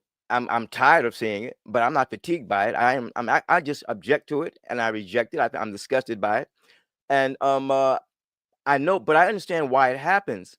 And you mentioned some earlier today about what can be done about it, and this is where we have to really start dealing with this, because there is a certain atmosphere of promoting this kind of behavior. There's money being made off of this kind of behavior. People will videotape you. I never forget, I was on a bus one day in the hood, and a fight broke out, or was starting to break out, and brothers started right away, got their cameras out, their cell phones out. Oh, I'm gonna and he said it. He literally said, "I'm gonna put this on YouTube, make me some money." But the point is that, you know, people, you see, it would not be an issue if people weren't paying so much attention to it and making money off of it. I think that my problem is that the only real solution to this kind of thing is the proper response to it. Imagine if someone did that and everybody in the restaurant stood up, called the cops, and filed a complaint against that person right there on the spot. You see, that lady did all she did and was able to walk out with no problem. When she started acting like that, somebody could just call the cops, made a call, because you know they're about to do something or cause problems. My point is that you let it go on for so long, and then they go and get away, and nothing's done about it. Accountability, which you said before, that is the only solution to this kind of thing. When people know they're gonna get hacked, they're gonna get got if they do something like that, they're not gonna be that encouraged to do it. My mother used to tell me, she said, listen, boy, wherever you cut up at, that's where I'm gonna cut you at. She made it clear. I mean, it wasn't no two ways about it. In other words, you want to act the fool, go right ahead and act the fool. But wherever you act the fool at, I'm gonna get you right there. I'm not gonna wait till you get home. That's old school parenting right there, Minister Denzel. Right. That's old school parenting. We've gotten so far away from that. Far away. That's old school parenting right there. What are your thoughts, Crystal? Yeah, think about it. If you get them right then when it happens, and you really make them pay for it, it's not gonna be that popular. Accountability is the key. People do not like to be accountable at all. At all. I have some friends that are in the education system, and the fact that children are able to speak to teachers as they feel, they can threaten to put their hands on teachers, and it's okay. Because if the teacher says anything back, then a parent shows up and wants to fight the teacher, is a problem. And usually they look like us that causes that type of behavior. And it is frustrating. A friend of mine, she's on TikTok. She said there's has become a separation of Black people. There's the, I think April Chapman calls them the orangutans. You have those. Then Shout out to April in the chat. Then we have the bourgeois orangutans over here. And then you have the rest of us who we normal have common people. sense. Yes, we have common sense. We are not identified by our ethnicity, our race. We are identified by our Lord and Savior. That's where we live. So we walk around with wisdom and discernment, and we don't walk around here in this space. When I see these types of behavior, I'm like your wife, Wise. I'm like, okay, we need to move from here, because I do not want anybody associating me with that person over there. Amen. Because you see too much of it where they're cussing people out. Instead of, somebody makes a mistake, You're not perfect. People make mistakes all the time. Right. No problem. Can you fix this for me? Thank you. And just keep it moving. Instead of you sitting here throwing up a fuss, cussing people out, wanting to throw things, threatening people's lives. It's ridiculous. And we need accountability back. I think it goes back to, I always say it goes back many years ago when we started the whole idea of everyone gets a trophy, everyone is special, that type of mentality. I think it just ran into all of these things because now everyone feels like, listen, if I am wrong, everybody here has to feel it. Even if I'm not wronged, everyone here has to feel it and everyone has to support me in this. And that's not how life works. We need to get back to reality. That's what we need to do. That's right. Amen. I agree with that 1000%. I want to share another clip with you guys. And you have people, black and white people, they're on TikTok, they're on X, and they're discussing the fatigue. They're discussing it because like you mentioned, and my wife, we've talked about this as well. We're all are not like that. You know what I'm saying? My issue, though, when it comes to the unsavory characters in the black community is that we're not willing to say anything. When Jason spoke on Baker Mayfield's behavior and how Colin Cowherd called him out and a few other journalists out there called him out, and he had to course correct. And now he just got a nice contract. He is, he's playing ball, and you don't hear about those antics anymore. Because when a white athlete gets out there and acts like that, you can go after him. And you either going to course correct or you're going to get out the league. See Johnny Manziel. He chose not to course correct. He's no longer in the league. But I think there is some fear there when it's a black athlete maybe acting like that. There is some fear from the journalists. They're scared to call him out for being, the fear of being called racist or something along those lines. Yep. So there's some fear there. And I want that to be removed. Wrong is wrong. And when you see it, call it out.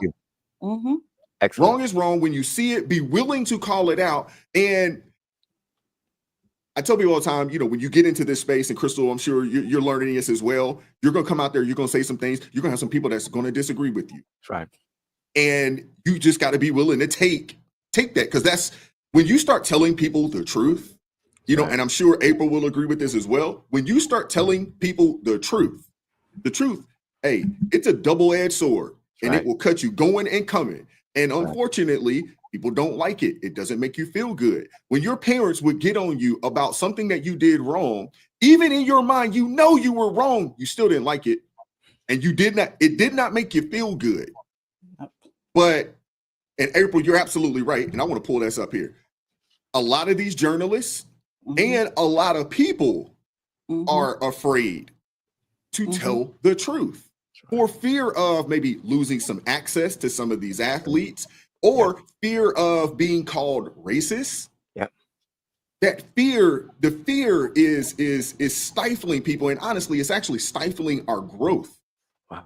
Good point. Because you can't grow think about this. A kid that doesn't receive discipline, they get to a point to where they start to suffer from arrested development because they've never been challenged and they've never been course corrected.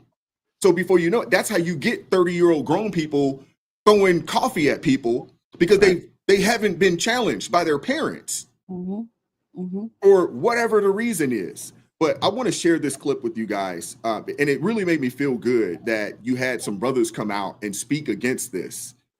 Because there's a lot of people out there that they want to condone the behavior because of, a multitude of reasons. But I'm glad to see that there are some people that are like, nah, this ain't right. And it needs to be called out. Black fatigue. This video might make you uncomfortable, but it needs to be made.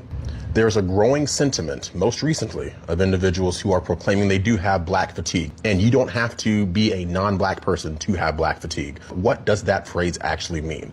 Essentially, black fatigue is a growing weariness of the actions of the quote-unquote black community. But it goes deeper than that because we are in 2025 now, and we are being judged based on the content of our character and not the color of our skin. But the interesting part is, the lie that's been sold to the black community in particular is that the color of our skin dictates the content of our character. That's why in the black community, sometimes you'll hear people say, oh, you are acting white, when they're talking to someone like myself who doesn't act the way most people would expect a conventional black person to act. In their minds, there is a correct way to act black.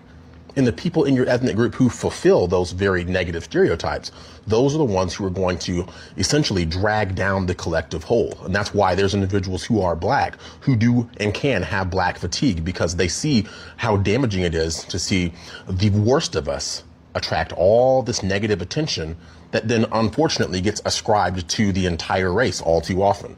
But what's unfortunate is here in 2025, now we have to contend with the fact that there's people who are so sick and tired of seeing those negative aspects, those negative individuals in the black community attracting all this attention.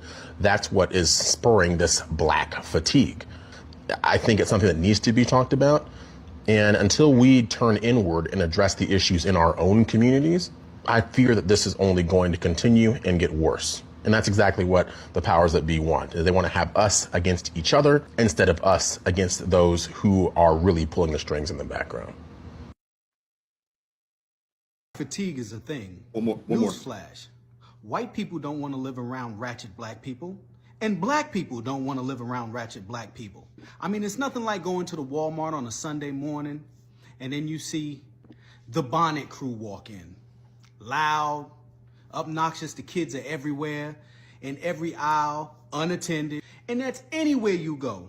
No matter what, they're highly emotional, highly sensitive. You can't say nothing. You can't even smile and hold the door for them because they'll look at you like you're crazy. And always the victim of something. Either you stepped on a shoe, you looked at them wrong, you told them good morning. They're never happy, they're never satisfied. And you wonder why normal, good black people move out of the hood as soon as they start getting successful. I was one of those black people that said, man, if I made some money, I'm gonna stay here. I'm gonna buy up this, buy up that. I'm gonna support the community. As soon as I got my money, I got the fuck up out of there because they don't know how to appreciate good shit. And my suburban kids don't need to be dealing with that bullshit. Crab in a barrel mentality. Never take accountability for nothing. So yeah, black fatigue is a thing. And I'll tell you, a lot of people are fucking tired. They're tired of dealing with these kind of people on a daily basis. I mean, I get anxiety when I walk inside of a mall nowadays. I mean, because you got these YNs running around and they don't respect nothing. So I don't care what anybody says. White America is tired of you, and we are too. I seen that. I was like, wow, he's spot on. He is spot on. I don't go to certain places for that reason. And if I see it getting crazy, I'm out. As soon as I see it, I'm out of here. Like, hey, babe, it's time to go. Here they go. It's time to go. But Crystal, what are your thoughts about anything that the two brothers said? I agree. I didn't hear any flaws in their statement. No, they're spot on. Why, as we've discussed this, you know, I told you I live right here in Buckhead. And Buckhead has changed significantly. And I am trying to be on the first thing smoking out of here because everyone now from different areas that were considered hood have now moved into this area. Don't ask me how they got here. I have a lot of stories of how they got here. We're not going to talk about how they got here, but they're in the neighborhood. So you're hearing loud parties in the middle of the night, people screaming, yelling, people cussing people out. I don't even go to Lenox Mall anymore because I'm like, nope, I would like to save my life and too much stuff happens over there. Like what they're saying is true. You say, I don't want to be around this type of stuff. I want to avoid this type of stuff. And I'm tired. I am tired of seeing it. I'm tired of being around it. I'm tired of seeing women that move instead of being the woman that God created them to be. They're moving in a space of pure ratchetness, to be honest. And the sad thing is I watch the young girls watch it and try to emulate it. I watch the young boys watch it and try to emulate it. They're not trying to course correct at all. And if somebody mentions it, they get upset. I remember I spoke to this young guy and he was considered, you heard about the Water Boys? Wise, did y'all ever hear about water boys? Maybe. Water boys are in Atlanta. They're the young boys. They're the kids that sell the bottled water when you pull up. Yes. Okay, yeah, I'm familiar. Yeah. So the water boys, I saw now they were getting in trouble because they were pulling weapons on people and things of that nature. You're supposed to be selling water. I don't know why you're pulling weapons on people. I have no idea. But I saw one and I said, hey, I said, I can help you get a job somewhere. He was like, well, he said, I could get a job, but I like this better. He said, this is fast money. And I was like, this is the problem. This is the problem. No one is teaching you. No one is correcting you. And that's why I said, for us in its entirety, we, Minister Denzel, Wise, April, me, all the people that have a voice, regardless of when they want to call me, they call me Mammy now, because what you just said, they get upset when you tell them the truth. Call me Mammy now. They call me bootlicker and all these other names. I will keep spreading the truth because hopefully those seeds will be planted and you will figure out, you know what, this is not the way I'm supposed to be living. I want to be better. I want to be an inspiration to others and not out here causing ruckus and having people not want to have anything to do with me. I would agree with that. And what you just described is a lot of the reason why I refused to move back to Atlanta. I told you this, I grew up down there. It's the later part of my childhood, I was there, middle school and high school. And that's the reason why, and my kids, my wife was like, you don't want to move back? Because, the cost of living is a little cheaper than it is, here in Maryland. But I'm like, babe, I don't want to raise my kids in that.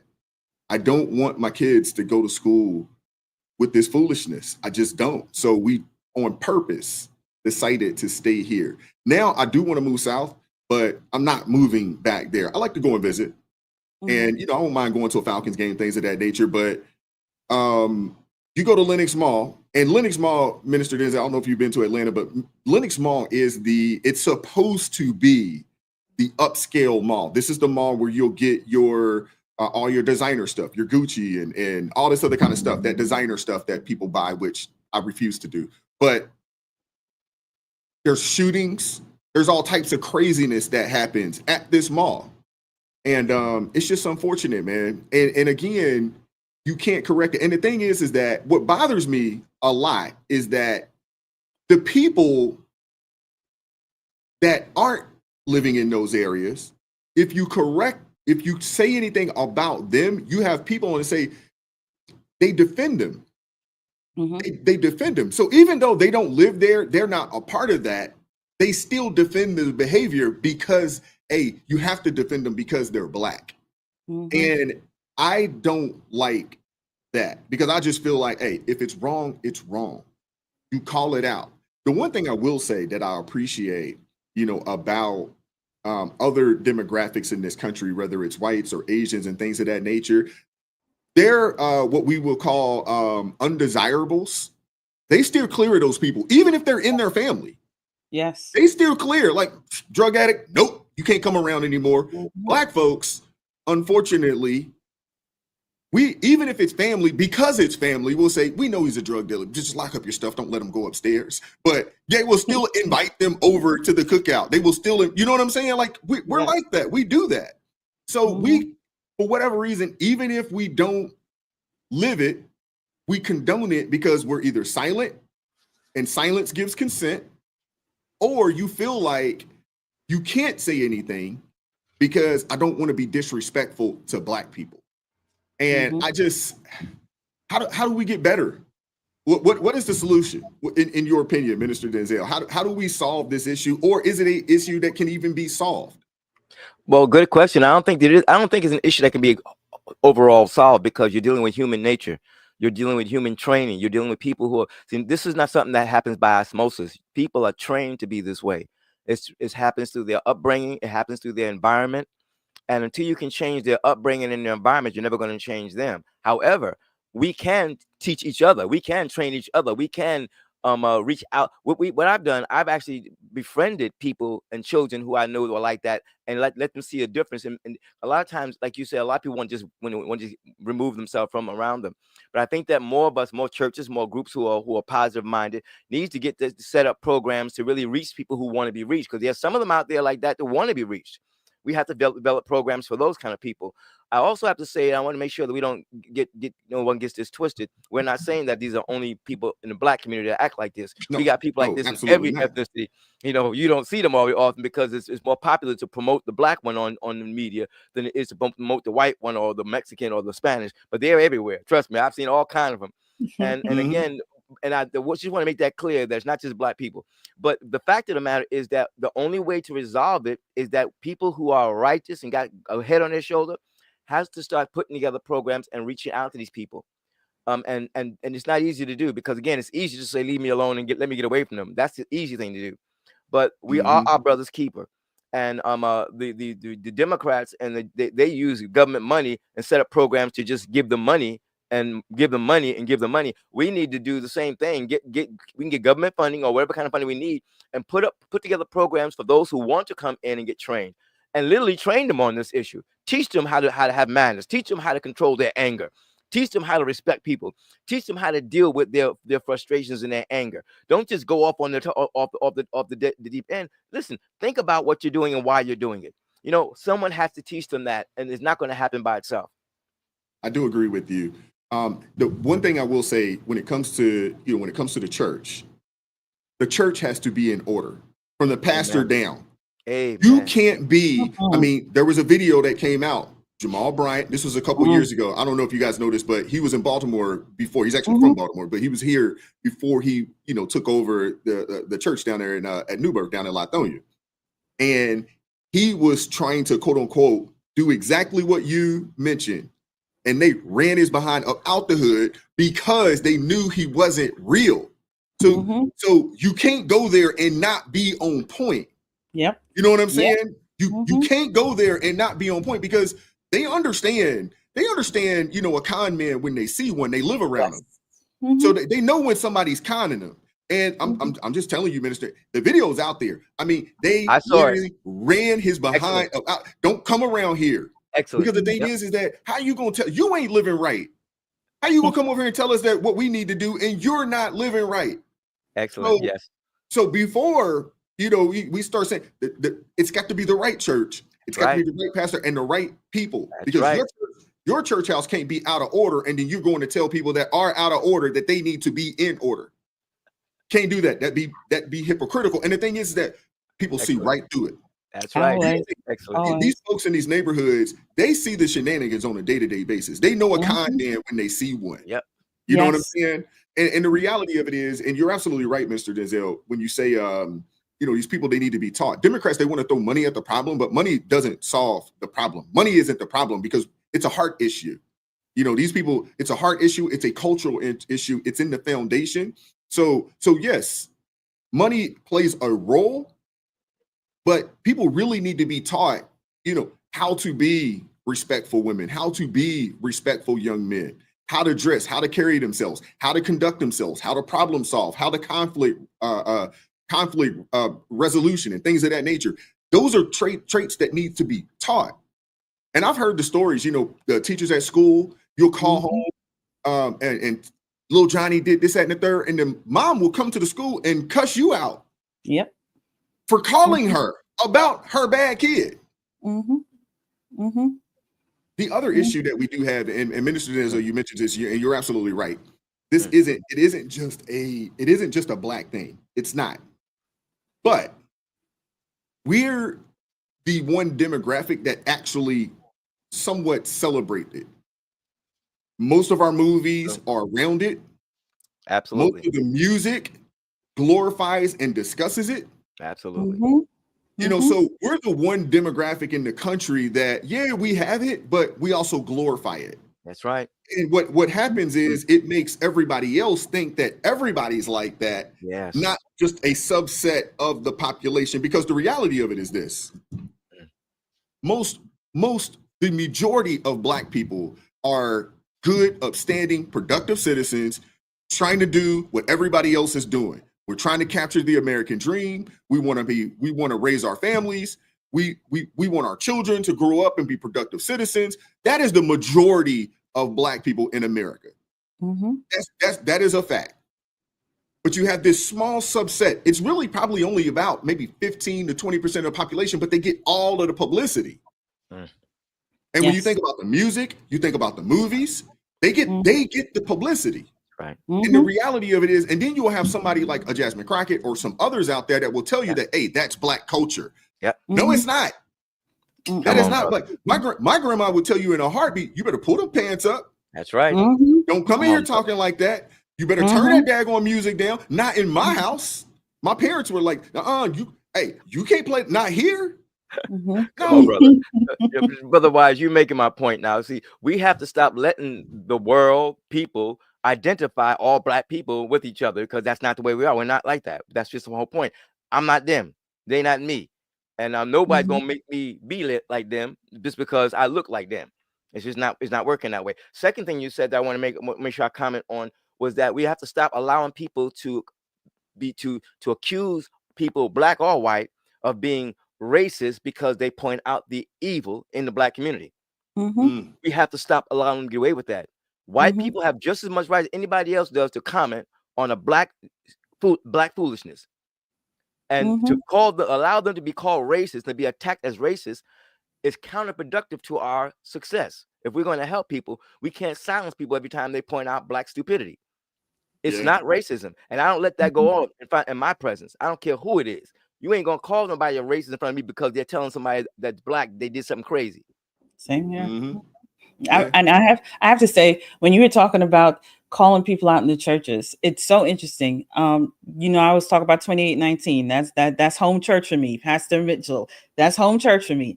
And it's interesting when he starts talking about things that ruffle feathers of Black people, they get upset.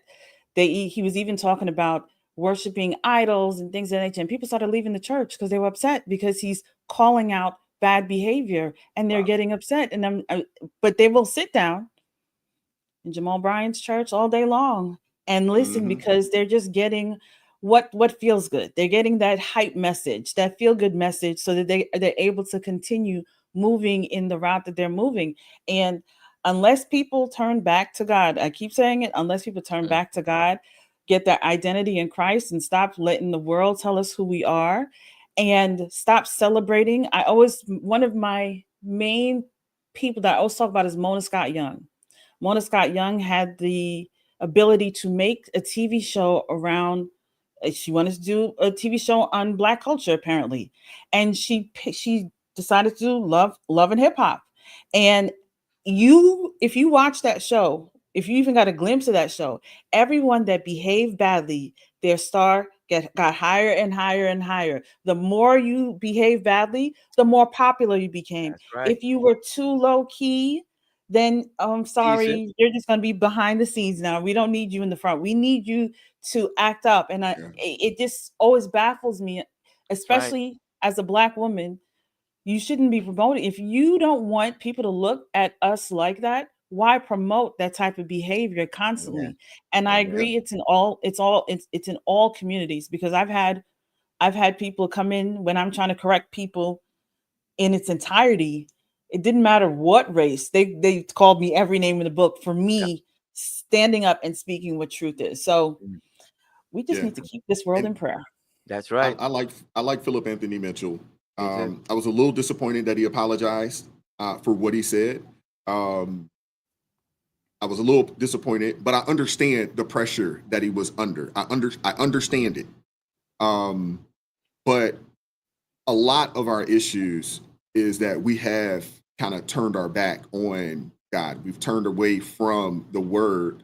When you have people out here conjuring, talking about the ancestors and sage and crystals, you're seeing, like, honestly, Minister Denzel, crazy. 30 years ago, you didn't hear Black people talking like this. Oh, you didn't. You know what I'm saying? And now you have even at some churches where they're talking about the ancestors. I've heard pastors talking about the ancestors. I'm like, sir, that's witchcraft. That's witches and warlocks. Like, what are we talking about here? And these are pastors in the pulpit talking about he was summoning the ancestors. Like, wait, that That's completely against the word of God. It actually warns you against talking and doing those types of things. That's right. Absolutely. So and that's why I said, so it's very important, because a lot of times I think a lot of Black churches aren't necessarily true followers of Christ. They've moved away from the word of God, and it's more about ethnic worship. Exactly. That's the word I'm looking for. They've idolized, they've made an idol of the amount of melanin that they have, and the struggle, of our ancestors of the past. And they've made an idol out of those two things, and they keep people whipped up in this emotional frenzy of victimhood and oppression. When the word of God, if you actually got down into the true word of God, you should be in a frenzy, about the word and about Christ. And you wouldn't be feeling this sense of victimhood and oppression. Sure wouldn't. That's right. You wouldn't. You know what I'm saying? Because once you become a child of God, that victimhood and oppression, that shouldn't even be something that's even, in the frontal cortex of your brain. That's right. But they, like you said earlier, there's a lot of money made in this. There's a lot of people that are okay with going to church, not necessarily getting Bible, but getting, their weekly dose of victimhood and oppression. And it makes them feel good from one day to the next, and then they go back to their hellish lives, and then they go back to church on Sunday, to be told the reason that you're in the situation that you're in is the white man, and it's because you're a victim and you're oppressed, and it's not your behavior. So, it's unfortunate that, when Philip Anthony Mitchell, when he gets out there and says that, hey, we need to be willing to submit to authority, we need to be willing, and what he was saying, it wasn't wrong. Everything you know what I'm saying? Everything he said was right. I was in 100% agreement with everything that he said. Now, what we do understand is that man's not perfect. Man's inherently evil. Man's going to make mistakes. They're going to do that.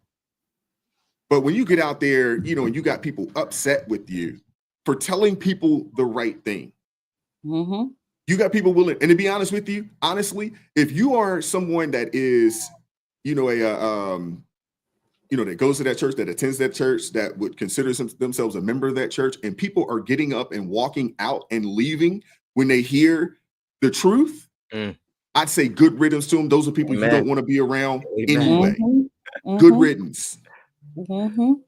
As you know, I wrote a open letter to Pastor Mitchell. I hope you get it, sis, and read it and hopefully give it to him, because I did encourage him to remember that he cannot buckle once he preaches truth like that, because when you do that, you play into the hands of the enemy. And God, you never heard Jesus apologize for anything. Nope. I mean, I look forward. He never apologized for anything. And so truth is very important. You have to be willing to stand on it and let the chips fall where they may. As long as he's doing it in love, he's cool. And also Matthew 6:15 says that if you don't forgive your brother his trespasses, then neither will God forgive you. So if any Black person that's holding a grudge against white people because of what happened 40 years, 50 years ago, 60, 70, 80 years ago, they're crazy. Especially if they call themselves a Christian. You can't be a Christian and hold unforgiveness in your heart. It's just not, they're not compatible. So it's my response to people like that is that you need to read your Bible instead of looking at those soul hustlers on your TV, and those race hustlers on your TV. You need to pay more attention to that Bible, and they won't be able to affect you like they are. And I agree with you. The interesting thing is that I say the same thing when it comes to Trump. When so many Black people walk around talking about they hate Trump, they can't stand him. And I'm like, do you know the man? You have unforgiveness to somebody you don't even know. Do you understand? God tells us about forgiveness. God told us to love our neighbor as ourselves. He didn't say love your Black neighbor. That's right. He didn't say love your white. He said love your neighbor as yourself. So the fact that you are here hating someone you don't even know. And for reasons that they don't even understand, because a lot of the stuff they said about him ain't even true. Ain't even true. A lie about him. Like go do some research and then you won't be in this state. But it goes back to what y'all were saying. The Democrats pour in a lot of money. Yes. To keep the people in that mindset, because The money that they're pouring, they're not teaching them. As I said, when you look at Jasmine Crockett, you look at Al Sharpton, you look at Roland Martin, you look at all these the quote unquote leadership. They're not out here teaching Black people about how to improve their lives. We are not victims. Look, I've made it here. You can make it here too. All of us have the same opportunities. They're not teaching them that. They're teaching them you're a victim. The white man hates you. The And you man need is me. at you, and you need me. Call me when there's issue. You know, it's so interesting. I forgot the young man's name. The little 7-year-old that was life was taken. Where there was a group of I guess it was a bunch of Black guys, gang or whatever. They did some kind of drive-by or something like that, and a little 7-year-old lost his life. There's no Benjamin Crump. There's no Al Sharpton. There's no Jasmine Crockett. Like, none of them are even speaking about the situation. The fact that they're still pouring in money to Carmelo Anthony's situation, they're pouring in money into the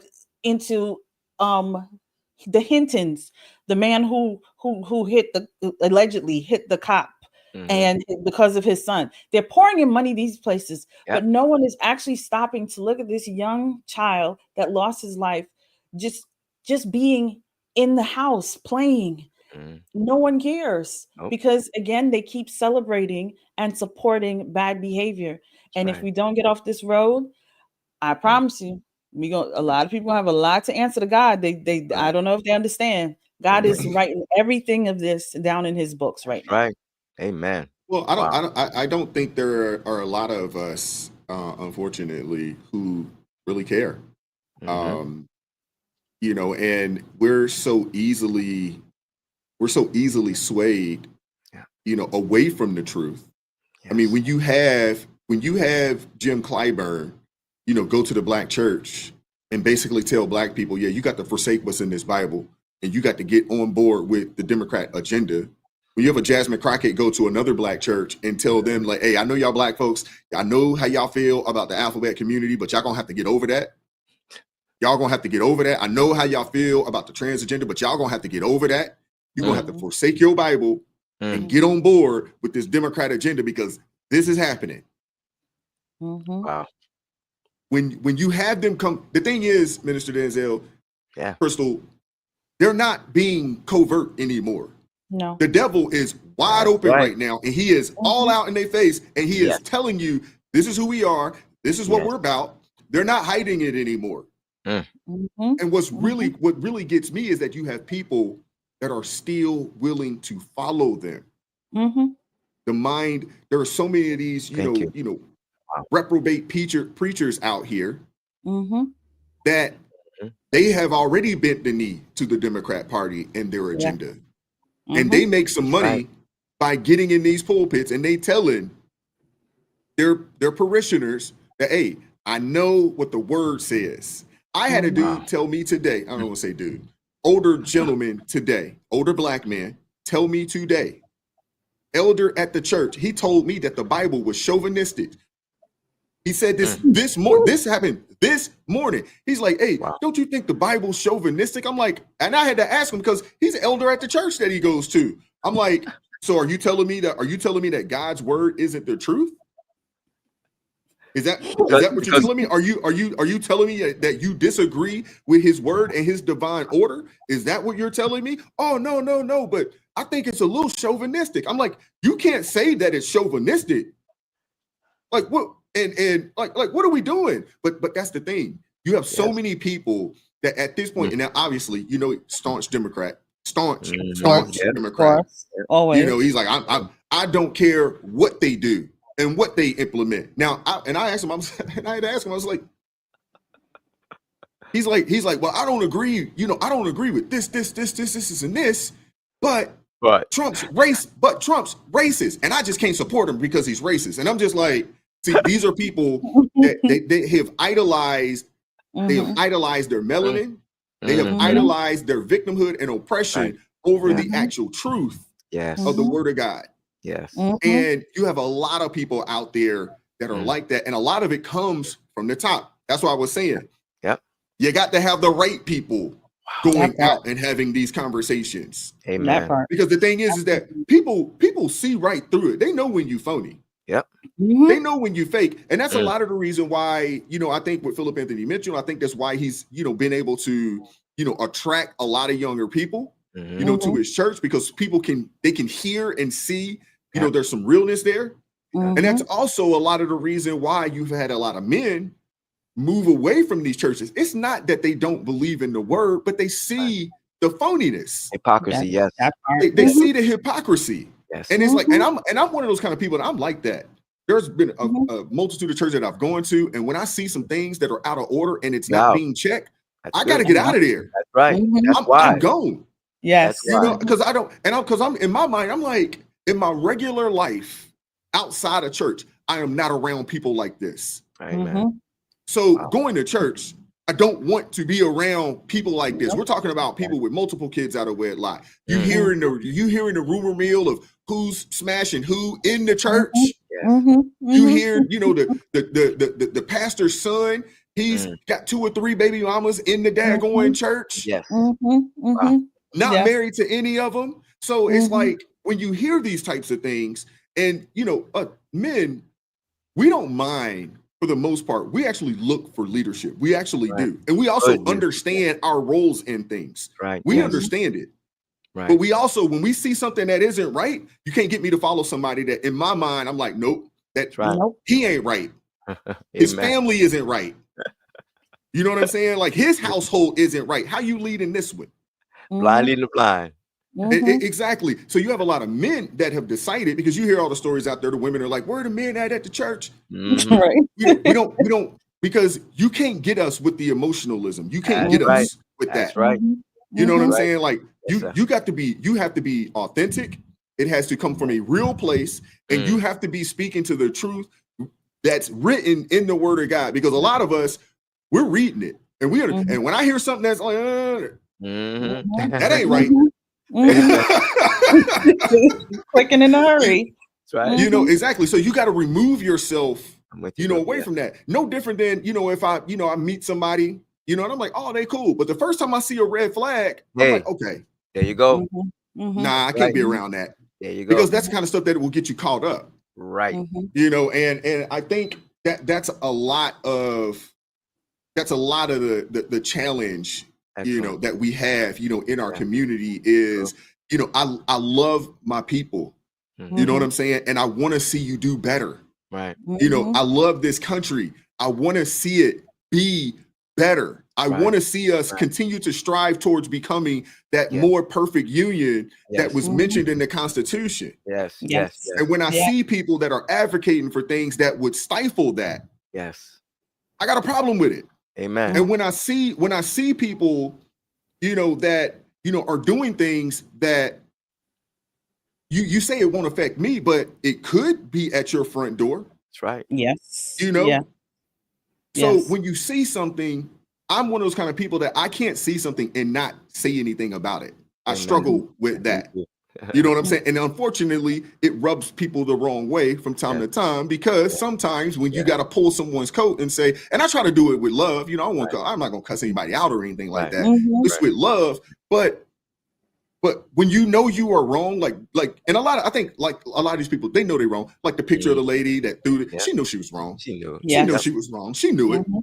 And she didn't want to be called out. And because she got called out, she lashed out. Yep. And it's just unfortunate, man. It just drives me crazy. It really does, man. It really does.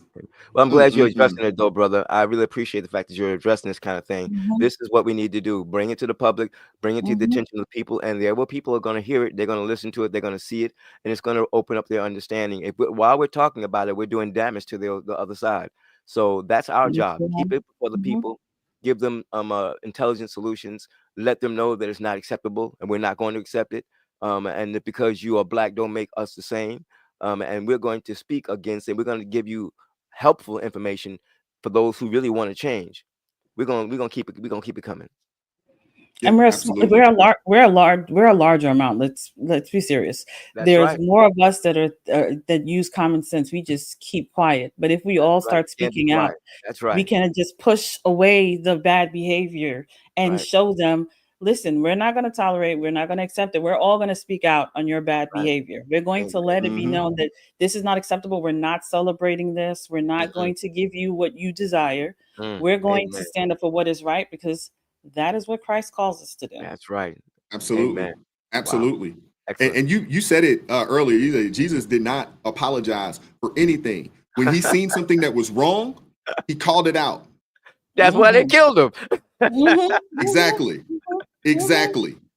And that's the thing, man. You truth needs to be told. Yes. And that's why, the brothers, that the clips that I shared, I appreciated them Me too. sharing that.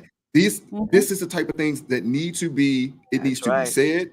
That's It needs to be heard with hopes that these people will see it and know that this does not come from a bad place. This comes from a place that, hey man, I love you and I want you to be better.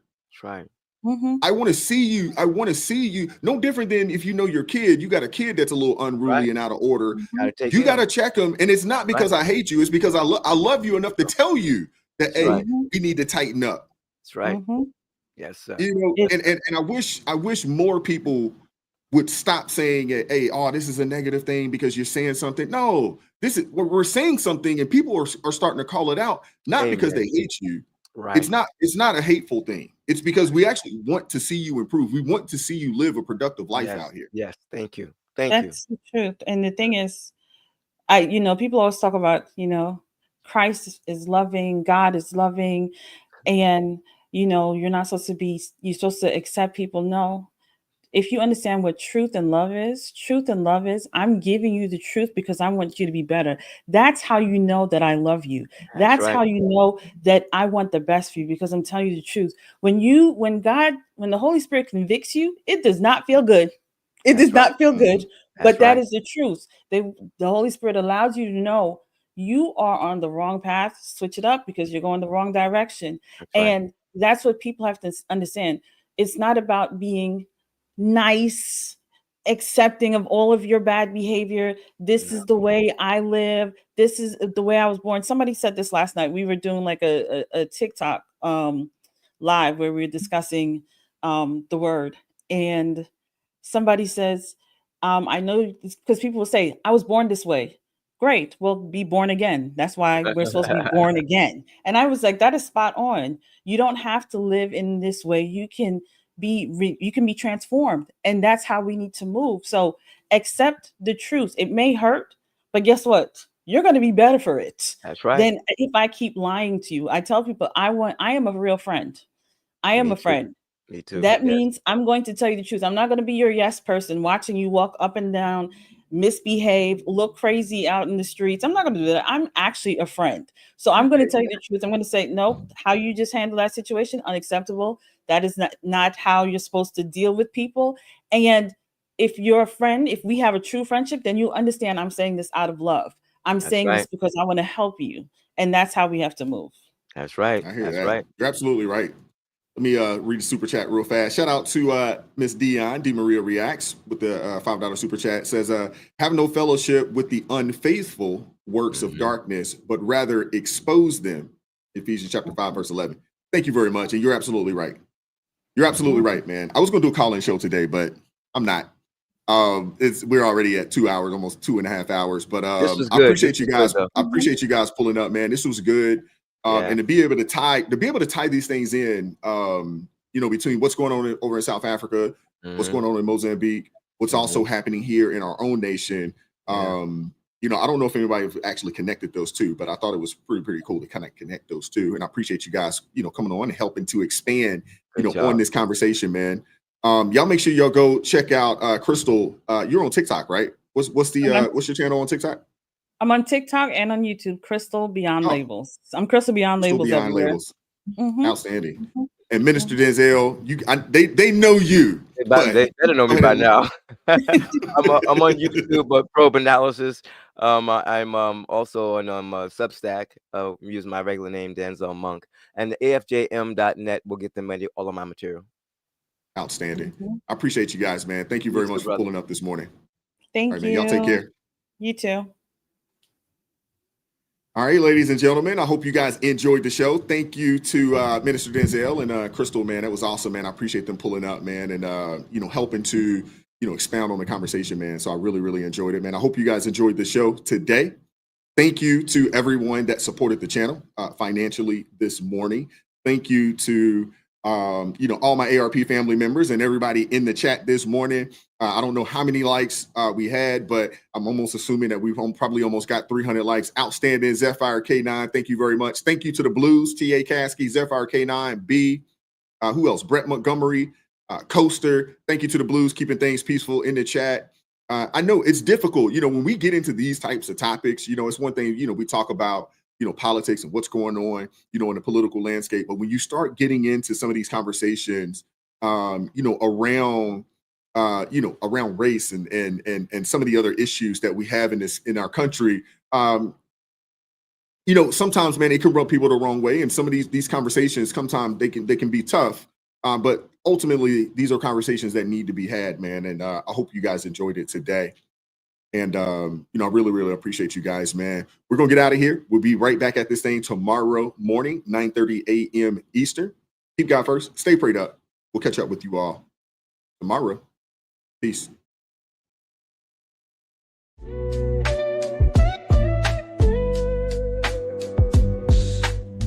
Vibes so